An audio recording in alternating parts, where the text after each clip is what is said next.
సంతోషం. ఈ సమయంలో కొద్ది నిమిషాలు మనం కలిసి దేవుని లేఖనాల పరిపాటి విలువలో కొన్ని సత్యమైన మాటలు వింటూ ప్రభు నామాన్ని స్తుతిద్దాం. ప్రేమతో ఆహ్వానించినటువంటి దైవజనుల కుటుంబానికి ప్రత్యేక వందనాలు, అయ్యగారికి కూడా ప్రత్యేక వందనాలు. ఇప్పటివరకు నాతో కలిసి ఏకీభవించిన సంఘం అంతటికి ప్రత్యేకమైన వందనాలు. చాలా కంఫర్ట్గా నా ఓన్ మ్యూజిక్ టీంతో నేను పాడుకున్నట్టుంది. అట్లాంటి శ్రేష్టమైన సంగీతాన్ని అందించిన బ్రదర్స్కి చాలా వందనాలు తెలియజేస్తున్నాను. చాలా సంతోషం. మనం అందరం కలిసి కొద్ది నిమిషాలు ప్రభుని స్తుతించడానికి ప్రభు కృపనిచ్చాడు కదా. కొన్ని మాటలు వినడానికి కూడా ఆయన కృప చేత మనలందరినీ బలపరచునుగాక. సంతోషం. యెషయా ప్రవక్త సంఘాన్ని ఉద్దేశించి కొన్ని మాటలు ఆయన లిఖించడం జరిగింది. ఆ మాటను జ్ఞాపకం చేసి నా సందేశంలోకి వెళ్తాను. దయచేసి ప్రతి ఒక్కరూ కొద్ది నిమిషాలు జాగ్రత్తగా నా మాటలు వినాలి అని ఆత్మదేవుని సంచారం ఈ ప్రాంగణం అంతా జరుగుతూ ఉండగా ప్రతి ఒక్కరూ శ్రద్ధాభక్తితో ముందుకు కొనసాగాలని ప్రేమతో తెలియచేస్తున్నాను. నాకు ఆరోగ్యం అంత మంచిగా లేదు. నేను చాలా దూరం ప్రయాణం చేసి వచ్చాను ఇక్కడికి. మళ్ళీ సభ ముగించుకుని రేపు ఉదయానికి 8 గంటలకు హైదరాబాద్లో ఉండాలి. కాబట్టి త్వరితగతిన ముగించే ప్రయత్నం చేస్తాను. ఆత్మదేవుడు మనలందరికీ సహాయం చేయనుగాక. చెప్పాలి గట్టిగా, 2 చేతులు పైకెత్తి స్తోత్రాలు చెల్లిద్దాం. ఇంకొంచెం గట్టిగా చెప్పాలి. 2 చేతులు అల్లాడిస్తూ చెబుదాం, హల్లెలూయా.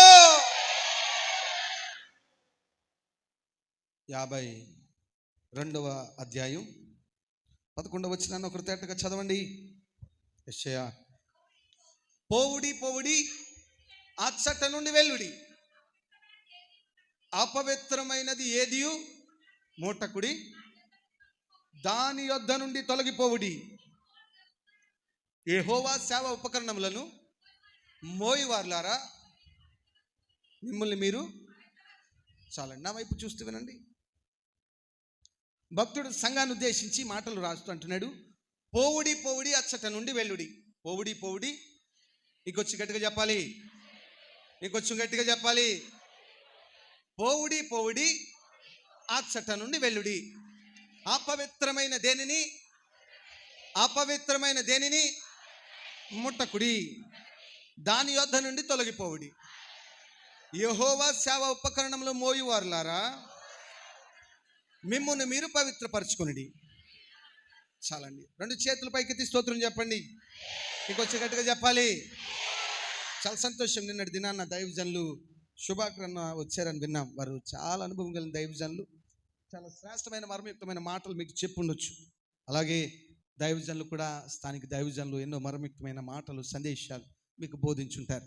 ఈ రాత్రి అంత జ్ఞానం నా దగ్గర లేదు, కానీ అంత పదజాలం కూడా నా దగ్గర ఏమీ లేదు, కానీ ఆత్మదేవుడు నా హృదయంలో పెట్టిన కొన్ని మాటలు మీతో పంచుకోవడానికి ఇష్టపడుతున్నాను.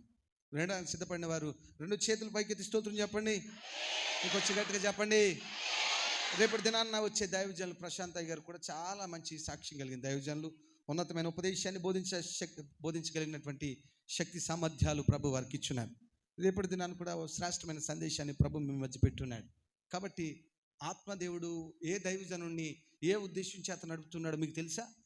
తెలియదు కదా? తెలుసా? కాబట్టి దేవుని ఏర్పాటును, దేవుని ప్రణాళికను, దేవుని ఉద్దేశాన్ని దైవజనులు ఏ కారణం చేత, ఏ ఉద్దేశాన్ని బట్టి ఈ సభలు నిర్వహించారో మాకు తెలియదు, కానీ దైవజనులు రాక నిశ్చయంగా సంఘానికి, సహవాసానికి ఆశీర్వాదంగా మార్చునుగాక. కొంచెం గట్టిగా చెప్పాలి.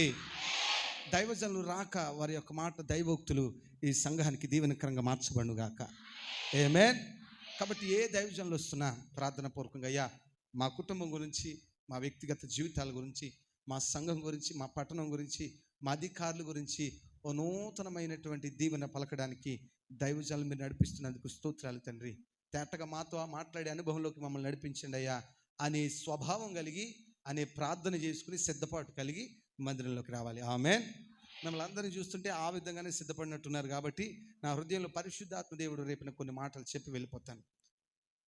సంఘాన్ని ఉద్దేశించి భక్తుడు రాస్తున్న మాటలు ఏంటంటే, పోవుడి పోవుడి అచ్చట నుండి వెల్లుడి, అపవిత్రమైన దానిని దేనిని ముట్టకుడి. అపవిత్రమైన దానిని, యెహోవా సేవ ఉపకరణంలో మోయివారులారా, దాని యొద్ద నుండి సంపూర్ణంగా తొలగిపోండి అని చెప్తున్నాడు. ఒక ఆత్మీయుడు ఏ ప్రాంతంలో ఉంటే ఆశీర్వాదం ఓ ఆధ్యాత్మిక జీవితాన్ని కొనసాగిస్తున్నటువంటి దేవుని భక్తుడు ఆధ్యాత్మిక జీవితాన్ని తారాస్థాయి భక్తిలో ముందుకు కొనసాగించాలని ఆశ కలిగిన వారు ఏ ప్రాంగణంలో ఉంటే మంచిది? ఎక్కడుంటే ఆశీర్వదించబడతారు? అపవిత్రమైన ప్రాంతంలో ఉండకూడదు, శపించబడినటువంటి ప్రాంతంలో ఉండకూడదు. యేసుక్రీస్తు ప్రభుల వారు ఈ లోకంలో పరిచర్య చేసిన దినాల్లో ఆయనే శ్రేష్టమైన కొన్ని మాటలు చెప్పున్నారు. ఆ మాటలో ఒక మంచి మాట జ్ఞాపకం చేసి ముందుకు వెళ్తాను. ఒక మనుషుడు ఉన్నాడు. ఆ మనుషుడు యెరూషలేము నుంచి యెరికో పట్టణానికి దిగి వెళ్తున్నాడు. ఎక్కడి నుంచి చెప్పాలి గట్టిగా? యెరూషలేము ప్రాంగణాన్ని కాలదనుకుని యెరికో పట్టణాన్ని ఎంపిక చేసుకుని ఆ ప్రాంగణం వైపు అడుగులు వేస్తున్నాడు. ఏం చేస్తున్నాడు? యెరూషలేము దీవెనకరమైన ప్రాంగణం కదా, యెరికో ఏమో శపితమైనటువంటి ప్రాంగణం. యెరూషలేము దీవెనకరమైన ప్రాంగణం, అభిషేకం కలిగిన ప్రాంగణం. అట్లాంటి దీవెనకరమైన ప్రాంగణాన్ని విడిచిపెట్టి మరి ఏం కోరుకున్నాడో నాకు తెలియదు, కానీ శపించబడినటువంటి అనుభవాలు కలిగినటువంటి యెరికో పట్టణం వైపు, ఈత చెట్లు కలిగినటువంటి పట్టణమైనటువంటి యెరికో వైపు ఆశ కలిగి తన ప్రయాణాన్ని కొనసాగిస్తున్నాడు. ఏం సమకూర్చుకుందామని వెళ్తున్నాడో నాకు తెలియదు, ఏం సంపాదించుకుందామని వెళ్తున్నాడో నాకు తెలియదు. కానీ యెరూషలేములో ఉన్న పాదాలు కాస్త యెరికో వైపు ప్రయాణం చేయడానికి, ఓ ఆధ్యాత్మికమైన తీర్మానం నుంచి తొలగిపోవడానికి కంకణం కట్టుకుని యెరికో పట్టణాన్ని ఎంపిక చేసుకుని ప్రయాణమై వెళ్ళిపోతున్నాడు. యెరికో చెప్పాను కదా, శపించబడినటువంటి అనుభవాలు కలిగిన పట్టణం అని. ఆ పట్టణం వైపు వెళ్తూ ఉండగా ఆత్మీయుడు కదా, ఎంతకాలం ఎక్కడ నివాసం ఉన్నాడు? యెరూషలేములో ఉన్నాడు. ఇప్పుడు ఏమైందో తెలియదు, కానీ దూరపు కొండలు, అది చెప్పాలి గట్టిగా, దూరపు కొండలు. యెరూషలేమేమో పర్వతం పైన కట్టబడినటువంటి అది శ్రేష్టమైన పట్టణం. ఆ పట్టణం నుంచి యెరికో అనే పట్టణం దిగువ భాగాన్ని ఉంది కదా, లోతట్టు ప్రాంగణంలో ఉంది కదా. ఆ పట్టణం నుంచి చూస్తూ ఉంటే ఈ యెరికో ప్రాంగణం చాలా సుందరంగా కనబడిందంట. ఎలాగా చెప్పాలి? ఇంకొంచెం గట్టిగా చెప్పాలి. సుందరంగా కనబడితే ఆశీర్వాదకరమైనటువంటి ప్రాంగణాన్ని కాలదనుకుని, దీవెనకరమైన ప్రాంగణాన్ని కాలదనుకుని, అందంగా కనబడిందని, సుందరంగా కనబడిందని యెరికో వైపు అడుగులు వేయడానికి ప్రయత్నం చేశాడు. అంతకాలం యెరూషలేములో ఉన్నాడు కదా. యెరూషలేం గురించి దేవుని లేఖనాలు ఏం చెప్తున్నాయో ఒకసారి మనమందరం బైబిల్ గ్రంథాలు తెరిచి చూద్దాం. కీర్తనలు 122 2వ వచనాన్ని తేటగా చదవండి. యెరూషలేమా, మా పాదములు నీ గుమ్మములో నిల్చుచున్నవి. యెరూషలేమా, నీవు బాగుగా కట్టబడిన పట్టణము వలె నీవు కట్టబడి ఉన్నావు. చాలండి. యెరూషలేము బాగుగా కట్టబడినటువంటి పట్టణం అండి. ఏ పట్టణం చెప్పాలి? బాగుగా కట్టబడిన పట్టణం అది. ప్రతివాని పాదాలు యెరూషలేములోనే ఉండాలి అని దేవుని లేఖనాలు చెప్తున్నాయి. ఎక్కడ ఉండాలి? మా పాదములు నీ గుమ్మములో నిల్చుచున్నవి. అయితే బాగుగా కట్టబడిన ప్రాంగణం కదా.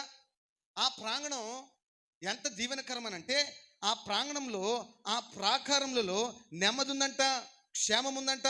యెరూషలేమా, నిన్ను ప్రేమించువారు వర్ధిల్లుదురు. నిన్ను ప్రేమించువారు చెప్పాలి.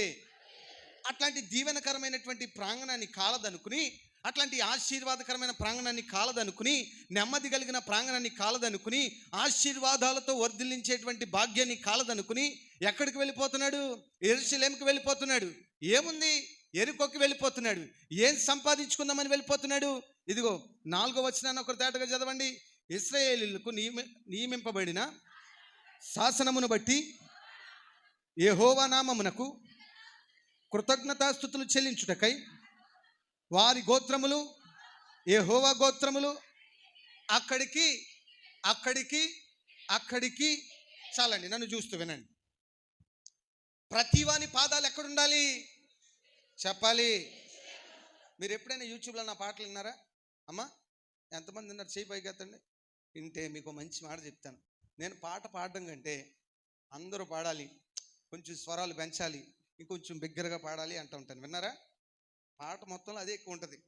మరి నన్ను పాటలు పాడేవాళ్ళని వాక్యాన్ని పిలిస్తే నేను వాక్యం చెప్తాను, మీతో కూడా ఇంకొంచెం బిగ్గరగా చెప్పమని కూడా అంటాను. మధ్యలో పిలిచారు కాబట్టి ఈ పూట మీకు ఇంకా తప్పదు. స్తోత్రం చెప్పండి. ఇంకొంచెం గట్టిగా చెప్పాలి. ప్రతివాని పాదాలు ఎక్కడ ఉండాలి చెప్పాలి? యెరూషలేములో క్షేమం ఉంది. ఆమేన్. యెరూషలేములో ఆయనను ప్రేమించేవారు వర్ధిల్లుతారనే అద్భుతమైన వాగ్దానం ఉంది. ఆమేన్. యెరూషలేములో నెమ్మది ఉంది. ఆమేన్. అలాంటి యెరూషలేములోనే ఇశ్రాయేలు జనాంగం అంతటిని పరిపాలించడానికి ఆయన నామానికి కృతజ్ఞతాస్తుతులు చెల్లించడానికి వారి వారి గోత్రములు, యెహోవా గోత్రములు, వారి వారి గోత్రములు అక్కడికి ఎక్కి వెళ్ళేవారంట. ఎక్కడికి చెప్పాలి గట్టిగా? యెరూషలేముకి ఎక్కి వెళ్ళి అక్కడ న్యాయము తీర్చుటకై సింహాసనములు దావీదు వంశీయులకు స్థాపించబడి ఉన్నవి. చాలండి, నా వైపు చూస్తూ వినండి. యెరూషలేములో అక్కడున్న ప్రజలందరినీ పరిపాలన చేయడానికి దావీదు వంశస్థుల్ని ప్రభు స్థిరపరుచున్నాడు. ఎవరిని? ఆ నగరంలో క్షేమం ఉంది కదా, ఆరోగ్యం ఉంది కదా, ఆ పట్టణాన్ని ప్రేమించేవారు వర్ధిల్తారని దేవుని లేఖనాలు చెప్తున్నాయి కదా. ఆ పట్టణానికి వారి వారి గోత్రాలు, యెహోవా గోత్రికులు కుటుంబాలుగా వారి గోత్రాలన్నీ ఎక్కి వెళ్ళేవంటండి. ఎక్కడికి? చాలా జాగ్రత్తగా వింటున్నారు. అయితే అలాంటి శ్రేష్టమైన పట్టణాన్ని కాలదనుకుని నెమ్మదున్న ప్రాంగణాన్ని, ఆశీర్వాదభరితమైన ప్రాంగణాన్ని, వర్ధిల్లే పట్టణాన్ని, దావీదు వంశస్థులు న్యాయ పరిపాలన చేస్తున్న పట్టణాన్ని, ప్రతివాని పాదాలు ఉండవలసిన యెరూషలేము ప్రాంగణాన్ని కాలదనుకుని ఒక మనుష్యుడు యెరికో వైపు పరుగులెడుతున్నాడు. ఎక్కడికి? యెరూషలేములో నెమ్మది ఉంది కదా, ఆరోగ్యం ఉంది కదా, సమాధానం ఉంది కదా, దావీదు వంశస్థులు ఉన్నారు కదా, ప్రతివాని పాదాలు అక్కడ ఉండాలి కదా. అలాంటి దీవెనకరమైన ప్రాంగణమైన యెరూషలేముని కాలదనుకుని యెరికో వైపు వెళ్తున్నాడు. ఇప్పుడు యెరూషలేము గురించి సమాధాన పట్టణమని, వర్ధిల్లే పట్టణమని, దావీదు వంశస్థులు పరిపాలన చేస్తున్న పట్టణమని, అలాగనే ప్రతివాని పాదాలు ఆ పట్టణంలో ఉండాలని విన్నాం. యెరికో పట్టణం గురించి 2 మాటలు చెప్పి ముందుకు వెళ్ళిపోతాను. యెరికో శపించబడిన పట్టణం. యెరికో ఆకాను ఆకోరు లోయలో రాళ్ల కుప్పతో చంపబడి, రాళ్ల కుప్పగా పేర్చబడి, సమకూర్చుకోవాల్సింది ఏదో సమకూర్చుకోకుండా అన్యాయమైన సిరి ఏదో సంపాదించుకుని గుడారం కింద దాచిపెట్టుకుని శ్రమను కొని తెచ్చుకుని రాళ్లతో కొట్టబడి చచ్చిపోయే అనుభవాలు కలిగినటువంటి యెరికో పట్టణం. యెరికో అనేది శపించబడిన పట్టణం. యెరికో అనేది ఆకాన్ చచ్చాడు కదా, చచ్చాడా లేదా చెప్పాలి? అపవిత్రమైంది ఏదో సంపాదించుకున్నాడు కదా, అపవిత్రమైంది ఏదో గుడారం కింద దాచిపెట్టాడు కదా, అపవిత్రమైంది ఏదో పాతి పెట్టాడు కదా, అపవిత్రమైంది పాతిపెట్టి హాయి పట్టణం పైకి యుద్ధం చేయడానికి వెళ్తే యుద్ధంలో విజయాన్ని సమకూర్చుకున్నారా చెప్పాలి? ఇంకొంచెం గట్టిగా చెప్పాలి. లేదు. ఎందుకని? అపవిత్రమైంది ఏదో దాచిపెట్టుకుని ఉన్నారు. అపవిత్రమైంది ఏదో, అందుకనే కదా ఓడిపోయాడు. ఒక మంచి మాట చెప్తాను, జాగ్రత్తగా వినండి. ఇన్ని దినాలుగా దశాబ్దాలు కలిగినా మందిరానికి వస్తున్నామండి, సంఘానికి వస్తున్నామండి, సేవకులను వెంబడిస్తున్నామండి, మా జీవితంలో నెమ్మది లేదు, మా జీవితంలో సమాధానం లేదు, మా జీవితంలో సంతోషం లేదు, మా శరీరంలో ఆరోగ్యం లేదు, ఎందుకో మా బిడ్డల జీవితాలు కూడా అంత ఫలిభరితంగా లేవు అని అనుకుంటున్నావేమో. నీ జీవితంలో దేవుని దీవెనలు కరువైపోవడానికి, దేవుని దీవెన దూరం అయిపోవడానికి గల ప్రాముఖ్యమైన కారణం ఏంటో చెప్పనా? ఏదో దాచిపెట్టకూడదు, ఏదో పాతి పెట్టకూడదు, ఏదో దాచిపెట్టి మందిరానికి వస్తున్నావేమో. ఆ కారణాన్ని బట్టి దేవుని దీవెనలకు దూరం అయిపోతున్నావేమో. చాలా మంది ఇంటి దగ్గర సీరియల్స్ని పాతి పెట్టి మందిరానికి వస్తారు. లేరా అలాంటి వాళ్ళు? అమ్మ చెప్పండి. గబగబా టీవీ రిమోట్ ఆఫ్ చేసేసి మందిరానికి వచ్చేవాళ్ళు లేరా? గుడారం కింద అదే పాతి పెట్టాడు అక్కడ. ఆ దినాల్లో ఆ బంగారం పాతి పెట్టి ఉండొచ్చు, ఈ దినాల్లో సీరియల్గా పెడుతున్నారు. అక్రమంగా సంపాదించే ధనాన్ని ఏదో సమకూర్చుకుని దాచుకుని మందిరపు అనుభవాల్లో పెరుగుతున్నటువంటి సంఘబిడ్డలు లేరా? ఉన్నారు. లేరమ్మా చెప్పాలి? నిజం చెప్పండి. మా నోట్లకు డబ్బులు ఎవరు తీసుకోలేదు కదా మీరు? అమ్మా ఓట్లకు డబ్బులు తీసుకోలేదు కదా ఎవరు? తీసుకున్న వాళ్ళు కూడా ఉన్నారు. అక్రమైంది ఏదో నీ ఇంట్లో దాచుకుని రాలేదా? నీ జేబులో ఏదో భద్రపరుచుకుని రాలేదా? అక్రమైంది సమకూర్చుకుని మందిరానికి యెహోవా సేవ ఉపకరణంలో మోసుకుని వస్తూ ఉంటే నీ జీవితంలో ఆశీర్వాదాలు ఎక్కడి నుంచి వస్తాయి? నీ జీవితంలో దీవెనలు ఎక్కడి నుంచి వస్తాయి? చాలామంది దేవునికి, సంఘానికి, సహవాసానికి దూరం అయిపోవడానికి గల ప్రాముఖ్యమైన కారణాలు ఇవే. చూడకూడదు ఏదో చూసి మందిరానికి వస్తున్నారు, చేయకూడదు ఏదో చేసి మందిరానికి వస్తున్నారు, అక్రమమైన ధనం ఏదో సంపాదించుకుని సమకూర్చుకుని గుడారం కింద పాతిపెట్టిన అనుభవాల్లో ఉండి మందిరానికి వస్తూ ఉంటే దేవుని దీవెన ఎలా వస్తుంది? రాదు. అలాంటి అనుభవాలు కలిగినటువంటి ఆకాను యెరికో పట్టణంలో రాళ్ల కుప్పగా పేర్చబడి అగ్ని చేత దహించబడినటువంటి అనుభవాలు లేవా? అలాంటి యెరికో పట్టణానికి ఎంపిక చేసుకుని ఒక మనుష్యుడు వెళ్ళిపోతూ ఉన్నాడు. ఆ పట్టణం గురించి దేవుడు అంటాడు, నేను దాన్ని అగ్ని గంధకముల చేత కాల్చి వేస్తున్నాను. దేని చేత? అభిరామ్ చచ్చిపోయాడుగా, సెగూబు చచ్చిపోయాడుగా, శాపగ్రస్తులుగా అతని పితరుడు మిగిలిపోయాడు కదా. అలాంటి శాపగ్రస్తమైన ఈత చెట్లు కలిగిన ఎరుకో పట్టణానికి ఈ మనుష్యుడు ప్రయాణం చేసి వెళ్తున్నాడు. ప్రభు అంటాడు, ఒక్క మనుష్యుడు. ఏమన్నాడు? ఇంకొచ్చి గట్టిగా చెప్పాలి, ఒక్క మనుష్యుడు. అతని పేరు కూడా చెప్పడానికి ప్రభు ఇష్టపడలే. ఆ మనుష్యుడు ఎవరో కాదు, ఆ ఒక్క మనుష్యుడి పేరులో నీ పేరు నా పేరు పెట్టుకోవాలి. ఎవరి పేరు చెప్పాలి. అమ్మా, ఎంతమంది ఎరుకో వంటి ఆశలు కలిగి యెరూషలేముని కాలదనుకుని వెళ్ళిపోయిన అనుభవాల్లో ఉన్నారు ఇక్కడ, లేరా? ఎంతోమంది సంఘానికి సహవాసానికి బద్దులై ఉండవలసినటువంటి దేవుని బిడ్డలు అనేక మార్లు సంఘానికి సహవాసానికి వ్యతిరేకమైన కార్యకలాపాలు చేస్తూ దేవుని దీవెనలకు దూరం అయిపోయినటువంటి బిడ్డలు లేరా? ఎన్నో సంఘాలు విచ్ఛిన్నమైపోవడానికి ఇలాంటి కార్యక్రమాలు చేపట్టేటువంటి విశ్వాసులు లేరా? నా మాటలు జాగ్రత్తగా వినండి. ఒక మనుషుడు యెరూషలేమును కాలదనుకుని ఎరుకోకు వెళ్ళిపోతున్నాడు. యెరూషలేము అనగా దేవుని మందిరానికి గుర్తుగా ఉంది. దేనికి? ఇంకొచ్చి గట్టిగా చెప్పాలి.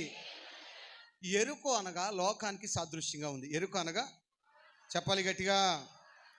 ఈ మనుష్యుడు మందిరాన్ని కాలదనుకుని లోకంలోకి పరిగెడుతున్నాడు. ఎక్కడికి? లోకంలోకి వెళ్ళాడా?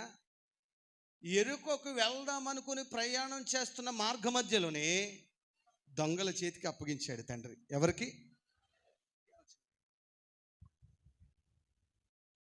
ఎరుకోకు వెళ్దామనే ప్రయాణం అయ్యాడు. వెళ్ళగలిగాడా? ఎందుకని? సంఘానికి దూరం అయ్యాడు, సహవాసానికి దూరం అయ్యాడు, బలిపీఠానికి దూరం అయ్యాడు, దైవజనుడికి దూరం అయ్యాడు. క్షేమము కలిగిన పట్టణాన్ని కాలదనుకున్నాడు. వర్ధిల్లే భాగ్యాన్ని కలిగినటువంటి పట్టణాన్ని కాలదనుకున్నాడు. కాలదనుకుని లోకానికి సాదృశ్యంగా ఉన్న ఎరుకో వైపు అడుగులు వేస్తూ ఉండగా నా దేవుడు చూస్తూ ఉన్నాడా? దొంగల చేతికి అప్పగించాడు. దేవుని బిడ్డలారా, సంఘానికి దూరం అవ్వాలని ఆలోచన వచ్చిన, సహవాసానికి దూరం అవ్వాలని ఆలోచన వచ్చిన నా దేవుడు ఏం చేస్తాడో చెప్పనా? దొంగల చేతికి అప్పగిస్తాడు. ఎవరికి? కొంచెం గట్టిగా చెప్పండి. ఆత్మీయుడు దీవెనకరమైన ప్రాంగణంలో ఉండాలి. ఎక్కడ? ఆశీర్వాదాలకు నిలమైన ప్రాంగణంలో ఉండాలి. ఆశీర్వాదాలకు నిలయమైన ప్రాంగణాన్ని కాలదనుకుని మరి ఏ ప్రాంగణానికి వెళ్ళినా నెమ్మది ఉండదు, సంతోషం ఉండదు, సమాధానం ఉండదు. ఒక మనుషుడు యెరూషలేమును కాలదనుకుని లోకానికి సాదృశ్యంగా ఉన్న ఎరుకోకు వెళ్తుంటే గాయాలు పాలయ్యాడా? చెప్పాలి. అలాగనే నీ జీవితంలో అయినా నా జీవితంలో అయినా మరి ఎవరి జీవితంలోనైనా ఆశీర్వాదాలకు నిలయమైన ప్రాంగణాన్ని కాలదనుకుంటే గాయాలు పాలైపోతాం. చెప్పండి, ఏమవుతాం? ఇంకొచ్చి గట్టిగా చెప్పండి. అలాగున గాయాలు పాలైపోయిన ఒక కుటుంబాన్ని జ్ఞాపకం చేసి ముగించేస్తాను. చెప్పమంటారా? అందరు బైబిల్ గ్రంథాలు తెరవండి. రూతు గ్రంథం 1వ అధ్యాయం 1వ వచనం నుంచి 6 వచనాల వరకు ఒకరు తేటగా చదవండి. న్యాయాధిపతులు ఏలిన దినముల యందు దేశములో కరువు కలగగా యూదా బెత్లెహేము నుండి ఒక మనుష్యుడు తన భార్యను తన 2 కుమారులను వెంటబెట్టుకొని మోయాబు దేశమున కాపరముండుటకు వెళ్ళెను. ఆ మనుష్యుని పేరు ఎలెమెలెకు, అతని భార్య పేరు నయోమి. అతని 2 కుమారుల పేర్లు మహ్లోను, కిల్యోను. వారు యూదా బెత్లెహేము వారైన ఎఫ్రాతీయులు. వారు మోయాబు దేశమునకు వెళ్ళి అక్కడ కాపురం ఉండిరి. నయోమి పెనిమిటి అయిన ఎలెమెలెకు చనిపోయిన తరువాత ఆమెయు ఆమె 2 కుమారులు నిలిచి ఉండిరి. వారు మోయాబు స్త్రీలను పెళ్లి చేసుకునేది. వారిలో ఒకదాని పేరు వార్పా, రెండవ దాని పేరు రూతు. వారు ఇంచుమించు 10 సంవత్సరములు అక్కడ నివసించిన తరువాత మహ్లోను, కిల్యోను 2 కుమారులను చనిపోయిరి. కాగా స్త్రీ తాను కనిన 2 కుమారులు తన పెనిమిటి లేనిదాయని వారికి ఆహారం ఇచ్చుటకు యెహోవా తన ప్రజలను దర్శించనని ఆమె మోయాబు దేశంలో వినను గనుక మోయాబు దేశమును విడిచి ఎల్లుటకై ఆమెయు ఆమె కోడన్లను ప్రయాణమయ్యేది. స్తోత్రం చెప్పండి. 2 చేతులు పైకెత్తి చెప్పొచ్చు, ఇంకొంచెం గట్టిగా చెప్పొచ్చు. హల్లెలూయా. జాగ్రత్తగా వినండి. యెరూషలేమును కాలదనుకుని ఎరుకో వెళ్ళిన వాడు గాయాలు పాలైపోయాడు. అలాగునే యూదా ప్రాంతానికి బెత్లెహేము ప్రాంతానికి చెందిన ఎలెమెలెకు, నయోమి, కిల్యోను, మహ్లోను యెరూషలేమునకు సాదృశ్యంగా ఉన్న బెత్లెహేము పట్టణాన్ని కాలదనుకుని ఎరుకోకు సాదృశ్యంగా ఉన్న మోయాబుని ఎంపిక చేసుకుని వెళ్ళిపోయారు. యెరూషలేముని కాలదనుకున్నవాడు మంచిగా ఉన్నాడా? చెప్పాలి. ఏమైపోయాడు? ఇప్పుడు యెరూషలేమునకు సాదృశ్యంగా ఉన్న బెత్లెహేమును కాలదనుకుని ఎరుకకు సాదృశ్యంగా ఉన్న మోయాబుకు వెళ్ళిన వాడి జీవితంలో కూడా ఏమవుతుంది చెప్పాలి. కొన్ని దినాలు గడుస్తూ ఉండగా, చాలా జాగ్రత్తగా వినాలి, కొన్ని దినాలు గడుస్తూ ఉండగా ఎలీమెలెకు, నయోమి, కిల్యోను, మహలోను వీరందరూ కలిసి కుటుంబం అంతా మోయాబుకి వెళ్ళారు. కొద్ది దినాలు బాగానే ఉన్నారు, కొద్ది దినాలు చెప్పాలి గట్టిగా, కొన్ని దినాలు బాగానే ఉన్నారు. కానీ దినాలు గడుస్తూ గడుస్తూ ఉండగా ఎలీమెలెకు చచ్చిపోయాడు. బెత్లెహేము నుండి మోయాబు పట్టణానికి వెళ్ళడానికి గల ప్రాముఖ్యమైన కారణం చెప్తాను, జాగ్రత్తగా వినండి. కొద్ది నిమిషాలు చరిత్ర జ్ఞాపకం చేస్తాను. ఎలీమెలెకు మంచి విగ్రహాలు తయారు చేసే విగ్రహ కళాకారుడు. ఏం చేస్తాడు చెప్పాలి పురుషులు. మరి బెత్లెహేంలో విగ్రహాలు తయారు చేసేటువంటి ఆస్కారం లేదు కదా, విగ్రహారాధన ఉండదు కదా. ఇతనికి వచ్చిన పని ఏంటి? విగ్రహాలు తయారు చేయడం. ఎలీమెలెకే కాదు, కిల్యోను, మహలోను కూడా మంచి విగ్రహాలు తయారు చేస్తారు. ఈ బెత్లెహేంలో విగ్రహాలకు గిరాకీ లేదు కనుక, సమకూర్చుకోవడానికి, సంపాదించుకోవడానికి, తినడానికి ఆహారం లేదు కనుక బెత్లెహేము ప్రాంగణాన్ని విడిచి డబ్బులు సంపాదించుకుందామని, ఏం సంపాదించుకుందామని? విగ్రహాలు తయారు చేసుకుందామని. ఏం తయారు చేసుకుందామని? విగ్రహాలు తయారు చేసుకుని డబ్బులు సంపాదించుకుందామని ఆశీర్వాదాలకు నిలయమైన బెత్లెహేమును కాలదనుకుని మోయాబుకి వెళ్ళిపోయారు. ఎక్కడికి? మోయాబుకి వెళ్ళిన తర్వాత మోయాబీలో ఆరాధించేటువంటి దేవత పేరు కేమోష్. ఏ దేవత? ఇంకొంచెం గట్టిగా చెప్పండి. ఆ కేమోష్ దేవాలయంలో ఈ కిల్యోను, మహలోను, ఎలీమెలెకు విగ్రహాలు తయారు చేసేవారంట. ఏం చేసేవారు? వీళ్ళు ఏ ప్రాంతానికి చెందినవారు? బెత్లెహేం ప్రాంతానికి చెందినవారు. వీళ్ళు ఏ గోత్రానికి చెందినవారు? యూదా గోత్రానికి చెందినవారు. యూదా గోత్రానికి చెందినవాడు మోయాబులో ఉండొచ్చా? యూదా గోత్రానికి చెందినవారు మోయాబు స్త్రీలను పెళ్లి చేసుకోవచ్చా? శపించబడినటువంటి ప్రాంగణంలోకి వెళ్ళిపోయి అపవిత్రమైన వాటిని చేయకుండా వాటిని చేస్తూ, అపవిత్రమైన మార్గాల్లో ప్రయాణం చేస్తూ ఉండగా, అపవిత్రంగా ధనాన్ని సమకూర్చుకుంటూ ఉండగా వారి జీవితంలో నెమ్మది ఉంటుందా? విజయం ఉంటుందా? సమాధానం ఉంటుందా? కొన్ని దినాలు గడుస్తూ ఉన్నాయి. ప్రభు చూస్తున్నాడు, వెనక్కి వస్తారేమో, రాలే. ఎలీమెలెకు చచ్చిపోయాడు. భర్త అనగా ఆధారం. చెప్పండి అమ్మ, మీరు ఎవరిపైన ఆధారపడతారు కదా? మరి భర్తను కోల్పోయింది కదా నయోమి, అప్పుడైనా వెనుదిరిగి రావాలా? రాలే. కొన్ని దినాలు అక్కడే ఉండగా, కొన్ని సంవత్సరాలు అక్కడే ఉండగా తన ఇద్దరు బిడ్డల్ని కోల్పోయింది. తన ఇద్దరు బిడ్డల్ని, చాలా జాగ్రత్తగా వినండి, ఈ ప్రాంగణం అంతా దేవదూతల పరిచర్య జరుగుతుంది. పరిశుద్ధాత్ముడు స్వేచ్ఛగా కదలాడుతున్నాడు. కొన్ని మాటలు మీరు హృదయంలో పెట్టి వెళ్ళిపోతారు. భర్త పోయాడు, ఇద్దరు బిడ్డలు కోల్పోయిన తర్వాత తన ప్రజలను దర్శించాడని నయోమి మోయాబు పట్టణంలో విని బెత్లెహేము వెళ్ళడానికి ప్రయాణమైంది. చప్పట్లు కొట్టండి, ఇక్కడి వరకు అర్థమైంది అన్నవాళ్ళు. నేను ఉపవాసంలో ఉండి ప్రాంగణానికి వచ్చాను. నా మాటలు జాగ్రత్తగా వినండి. ఈ రాత్రి పరిశుద్ధాత్ముడు మీతో తేటగా మాట్లాడుతున్నాడు. నేను ఎన్నో దినాలుగా ప్రార్థన చేసుకుని ఈ ప్రాంగణానికి వచ్చాను. నా దేవుడు నన్ను ఊరికి ఇక్కడ పంపించలేదు. ఇదిగో తన భర్తను కోల్పోయింది, తన ఇద్దరు బిడ్డలను కోల్పోయింది. ఇద్దరు బిడ్డలు కోల్పోయిన తర్వాత తన పట్టణాన్ని, తన ప్రజల్ని ప్రభు దర్శించాడని విని ఆ పట్టణానికి వెళ్ళడానికి ప్రయాణమైంది. ఆ పట్టణానికి వెళ్ళడానికి జాగ్రత్తగా వినండి. చరిత్ర చెప్తా ఉంది, మోయాబు పట్టణంలో బెత్లెహేమును ప్రభు దర్శించాడని వింది కదా. ఆ రాత్రే యెహోవా ఆత్మ నయోమిని కూడా దర్శించింది. చప్పట్లు కొట్టండి, ఇంకొచ్చి గట్టిగా కొట్టాలి. అలాగే రెండు చేతులు పైకెత్తి స్తోత్రాలు చెల్లిద్దాం. హల్లెలూయా, హల్లెలూయా. నా దేవుడు ఎవరో చెప్పనా? నా దేవుడు ఎవరో చెప్పనా? నీ ఉన్న చోటికే దిగి వచ్చేవాడు. ఆమేన్. నీ ఉన్న చోటికే దిగి వచ్చేవాడు. ఇదిగో ఆది కాలంలో ఆదాము హవ్వతో మాట్లాడడానికి ప్రతి చల్లపూట దిగి వచ్చిన దాఖలాలు ఉన్నాయి.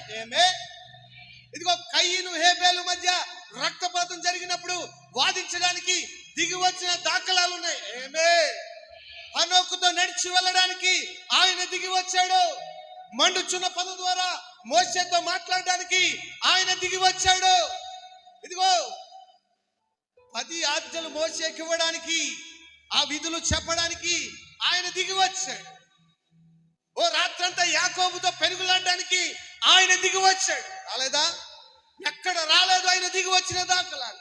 నేనంటాను, ఆయన దిగి వచ్చినట్లుగానే, ఆ రోజు దిగి వచ్చినట్లుగానే ఈ రాత్రి ఈ ప్రాంగణం వైపు, ఈ పట్టణం వైపు, ఈ మందిరం వైపు ఆయన దిగి వస్తున్నాడు. స్తోత్రాలు చెప్దాం 2 చేతులు పైకెత్తి. హల్లెలూయా. నువ్వెక్కడున్నా, నువ్వు ఏ ప్రాంగణంలో ఉన్నా, నువ్వు ఎలాంటి పరిస్థితిలో ఉన్నా, మారాను పనుల చేదైన అనుభవాల్లో ఉన్నా, నీ పక్షాన యుద్ధాలు చేయడానికి, నీ దగ్గరికి దిగి రావడానికి ఆయన సమర్థుడు. ఆయన పేరే నజరేయుడైన యేసు. ఎక్కడో బెత్లెహేము పట్టణాన్ని దర్శించడం కాదు, కానీ మోయాబులో ఉన్న నయోమిని దర్శించాడు. చరిత్ర చెప్తా ఉంది, ఆ పట్టణంలో నయోమి ఆ రాత్రి దేవుని సన్నిధానంలో పెనుగులాడుతూ ఉండగా యెహోవా ఆత్మ ఆమె దగ్గరికి వచ్చింది. ఎందుకు బిడ్డలను కోల్పోయింది? ఎందుకు భర్తను కోల్పోయింది? ఎందుకు దీవెనకరమైన ప్రాంగణమైనటువంటి బెత్లెహేమును కాలదనుకుని లోకానికి సాదృశ్యంగా ఉన్న మోయాబు పట్టణానికి వచ్చింది? ఈ విషయాలన్నీ ఆత్మదేవుడు మాట్లాడుతూ ఉండగా కృంగిపోయిన అనుభవాల్లోకి వచ్చేసిందండి. అయ్యో, ఏంటి నా పరిస్థితి ఎలాగైపోయింది? నేను ఎవరి మధ్యకి వచ్చాను? ఎందుకని వచ్చాను? ఇదిగో బెత్లెహేములో నెమ్మది ఉంది కదా, సంతోషం ఉంది కదా, ఆరోగ్యం ఉంది కదా, ఏం సంపాదించుకుందామని వచ్చాము? ఎవరితో సహవాసం చేయడానికి వచ్చాము అని ఆలోచన చేస్తూ ఉండగా, ప్రార్థిస్తూ ఉండగా, అంగలారుస్తూ ఉండగా దేవుడు ఓ అద్భుతమైన సమాచారాన్ని ఇచ్చాడండి. అందరూ బైబిల్ గ్రంథాలు తెరవండి. ఇర్మియా 48వ అధ్యాయం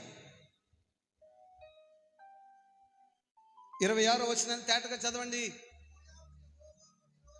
మోయాబు యెహోవాకు విరోధముగా తన్ను తాను గొప్ప చేసుకుని. చాలండి,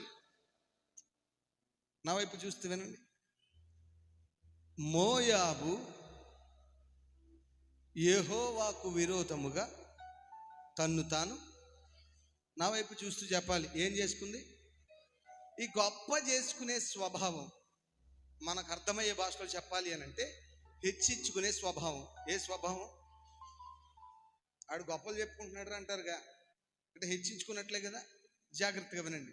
ఈ మోయాబీలకు ఉన్నటువంటి నీచమైన స్వభావం ఏంటంటే యెహోవాకు విరోధముగా వాళ్ళకి వాళ్ళే గొప్పవాళ్ళని చెప్పాలి. ఇంకొంచెం గట్టిగా చెప్పాలి. ఈ హెచ్చించుకునే స్వభావం ఎవరిది అమ్మా? చెప్పాలి. ఈ హెచ్చించుకునే స్వభావం ఎవరిదమ్మా? చెప్పాలి గట్టిగా. అలాంటి స్వభావాన్ని కలిగి ఉన్నారంట మోయాబీలు. ఎవరు?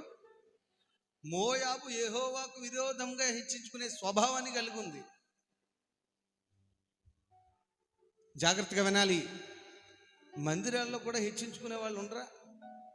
ఎవరికైనా అంత పాడతం వచ్చిందంటే ఆగుతాడు? అక్కడు భూమి మీద ఆగుతాడా? మంచి మాట చెప్తాను వినండి. నా జీవితంలో కూడా ఈ హెచ్చించుకునే స్వభావాన్ని నేను కలిగి ఉండేవాడిని. అక్క, ఈ మాటలు నాకు ఇప్పుడు చెప్పవలసిన అవసరం ఏమీ లేదు, కానీ ఆత్మదేవుడు ఎవరిని ఉద్దేశించో మాట్లాడుతున్నాడు. దేవుడు నాకు ఇచ్చిన తలాంతుని బట్టి, దేవుడు నాకు ఇచ్చినటువంటి ఆధ్యాత్మిక స్థితిని బట్టి నాలో ఒక ఆత్మీయమైన గర్వం వచ్చింది. ఏమొచ్చింది? ఎవరైనా నువ్వు బాగా పాడావంటే నేను గాల్లో ఉండేవాడిని, అప్పుడు భూమి మీద ఉండేవాడిని కాదు. నువ్వు పాడుతూ ఉంటే మేము ఎంత సంతోషించామని చెప్పగానే ఇక నేను ఇక్కడ వరకు గడ్డం పెంచుకుని, ఇక్కడ వరకు జుట్టు పెంచుకుని పాటలు పాడుతూ ఉండేవాడిని. మీరు ప్రీవియస్గా నా యూట్యూబ్లో వీడియోలు చూడండి. ఇక్కడ వరకు గడ్డం, ఇక్కడ వరకు జుట్టు పెట్టుకుని మోయాబు వంటి ఆశలు, ఎరుకో వంటి ఆశలు కలిగి కొన్ని దినాలు నేను పరిచర్య కొనసాగించాను. హెచ్చించుకునే స్వభావాన్ని కలిగి ఉండేవాడిని. ఏ ప్రాంతానికి వెళ్ళినా నా టైం ఏదో నేను చూసుకున్నా ఆ టైం ముగించుకుని వెళ్ళిపోతాను. నాకున్న మంచి పేరు చెప్పనా? చిన్నాన్నకు ప్రోగ్రాం చెప్తే టైంకి రాడు, వచ్చిన ఆయన ఉండాలనుకున్నంత సేపు ఉంటాడు, వెళ్ళిపోయేటానికి వెళ్ళిపోతాడు. ఎవడి మాట ఏంటో, ఒకవేళ ఎత్తే కానుక తీసుకుంటాడు, లేదంటే వెళ్ళిపోతాడు. అసలు ఎందుకు వచ్చాడో ఎందుకు వెళ్ళాడో కూడా తెలియని పరిస్థితులు ఉంటాయి అనుకునేవారు. ఎంతగానో హెచ్చించుకునేవాడిని. ఈ మాటలు ఇప్పుడు నాకు చెప్పవలసిన అవసరం లేదు.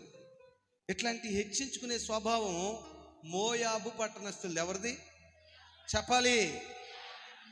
అలాంటి మోయాబు లక్షణాలు, నీచమైన స్వభావం నేను కలిగి ఉన్నప్పుడు ఓ దినం వచ్చింది, ప్రభు నన్ను గాయపరచడం ప్రారంభించాడు, నన్ను మొత్తడం ప్రారంభించాడు. ఎవరికి చెప్పుకోలేని పరిస్థితులు వచ్చేసినాయి, ఏమి ముందడుగేయలేనటువంటి పరిస్థితులు వచ్చేసినాయి. ఉపదేశ క్రమాన్ని కాలదనుకుని లోకం వైపు పరుగులెట్టిన అనుభవాల్లోకి వచ్చేసాను. అలాంటి పరిస్థితుల్లో ధనం వైపు పరుగులెట్టినటువంటి అనుభవాలు నా జీవితంలో ఉన్నాయి. లోకంలో పేరు సంపాదించుకోవాలి, ప్రఖ్యాతులు సంపాదించుకోవాలని ఆశలు నా జీవితంలోకి వచ్చేసినాయి. అలాంటి సందర్భాల్లో దేవుడు నన్ను గాయపరిచాడన్నా. అక్క, అలాంటి సందర్భంలో దేవుడు నన్ను గాయపరిచాడు. ఎందుకు గాయపరిచాడో చెప్పనా? ఎందుకు మరుగు చేశాడో చెప్పనా? నేను మోయాబు వంటి నీచమైన హెచ్చించుకునే స్వభావాన్ని కలిగి ఉన్నాను. అలాంటి స్వభావాన్ని కలిగి ఉంటే నా దేవుడు ఏం చేస్తాడో చెప్పనా?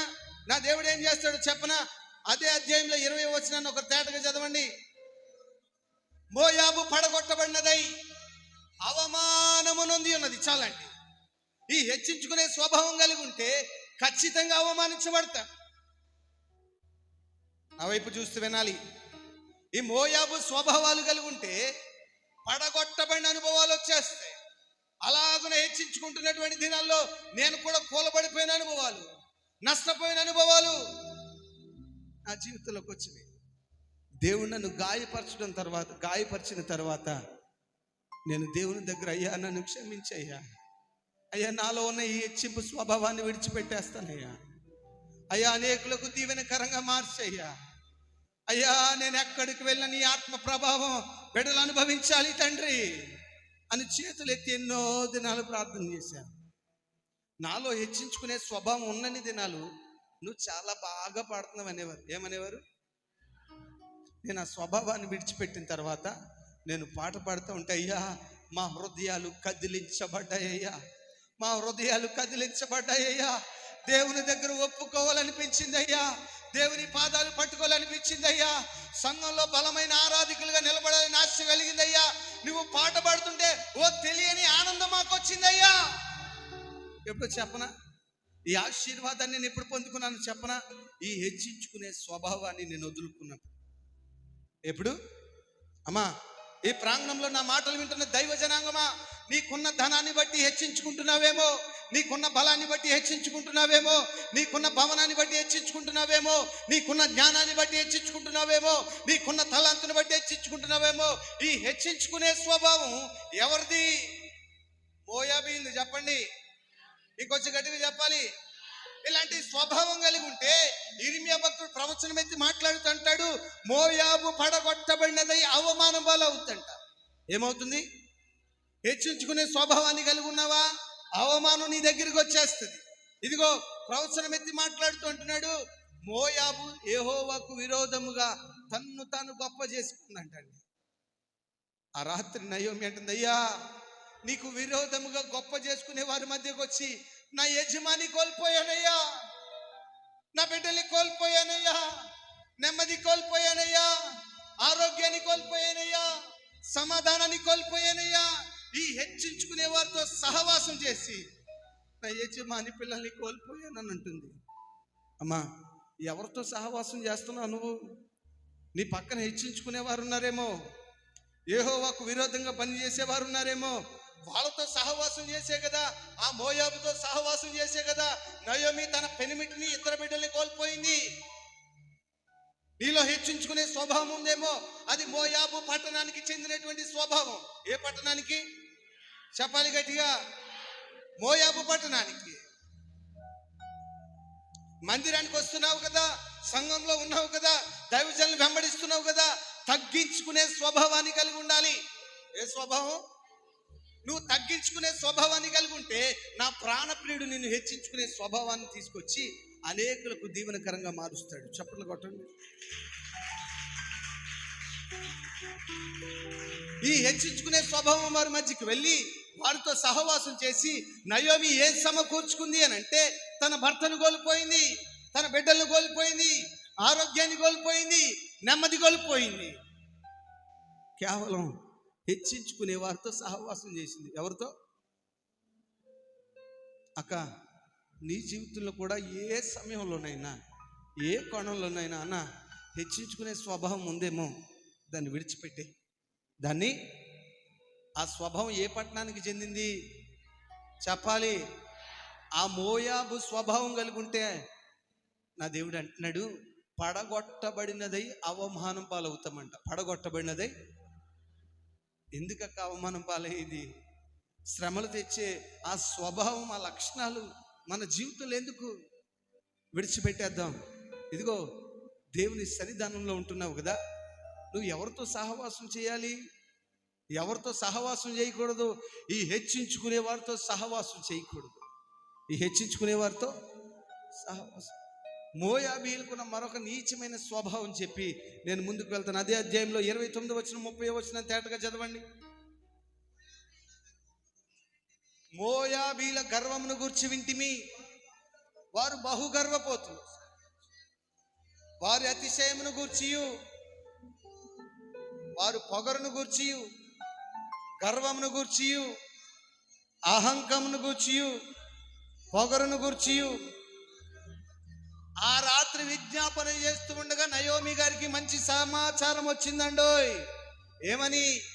మోయాబీలు గర్వమును గూర్చి, మోయాబీల అతిశయమును గూర్చి, మోయాబీల అహంకారమును గూర్చి, మోయాబీలు పొగరును గూర్చి ఓ మంచి సమాచారం వచ్చిందండి. నా మాటలు వింటున్న దైవ జనాంగమా, 2 చేతుల పైకెత్తి స్తోత్రాలు చెప్పండి. ఇంకొంచెం గట్టిగా చెప్పాలి. ఈ గర్వం అనే స్వభావం ఏ పట్టణం చెందిన వారిది చెప్పాలి గట్టిగా. ఈ అహంకారం అనే స్వభావం ఏ పట్టణానికి చెందిన వారిది? ఈ అతిశయం అనే స్వభావం ఏ పట్టణానికి చెందిన వారిది? ఆ పట్టణానికి చెందిన స్వభావాలు కలిగి ఉంటే పడగొట్టబడినదై చెప్పాలి గట్టిగా. ఇంకొంచెం గట్టిగా చెప్పాలి. అమ్మా, నీ జీవితంలో కూడా గర్వం అనే స్వభావం ఉందా? ఒకవేళ గర్వం అనే స్వభావం నీ జీవితంలో, నీ మనసులో పాతుకుపోయి వేరు తన్నుకుపోయి ఉంటే నా ప్రభు చెప్తున్నాడు, అది మోయాబు పట్టణానికి చెందినటువంటి స్వభావం. ఏ పట్టణానికి? ఆ స్వభావం కలిగి ఉంటే నీ జీవితంలో నెమ్మది ఉండదు, నీ జీవితంలో ఆరోగ్యం ఉండదు, నీ జీవితంలో సంతోషం ఉండదు, నీ జీవితంలో సమాధానం ఉండదు. పడగొట్టబడినదై అవమానం పాలవుతామంట. గర్వం అనే స్వభావాన్ని విడిచిపెట్టాలి, అహంకారం అనే స్వభావాన్ని విడిచిపెట్టాలి, అతిశయం అనే స్వభావాన్ని విడిచిపెట్టాలి. ఈ స్వభావాలు ఏ పట్టణానికి చెందిన వారివి చెప్పాలి గట్టిగా.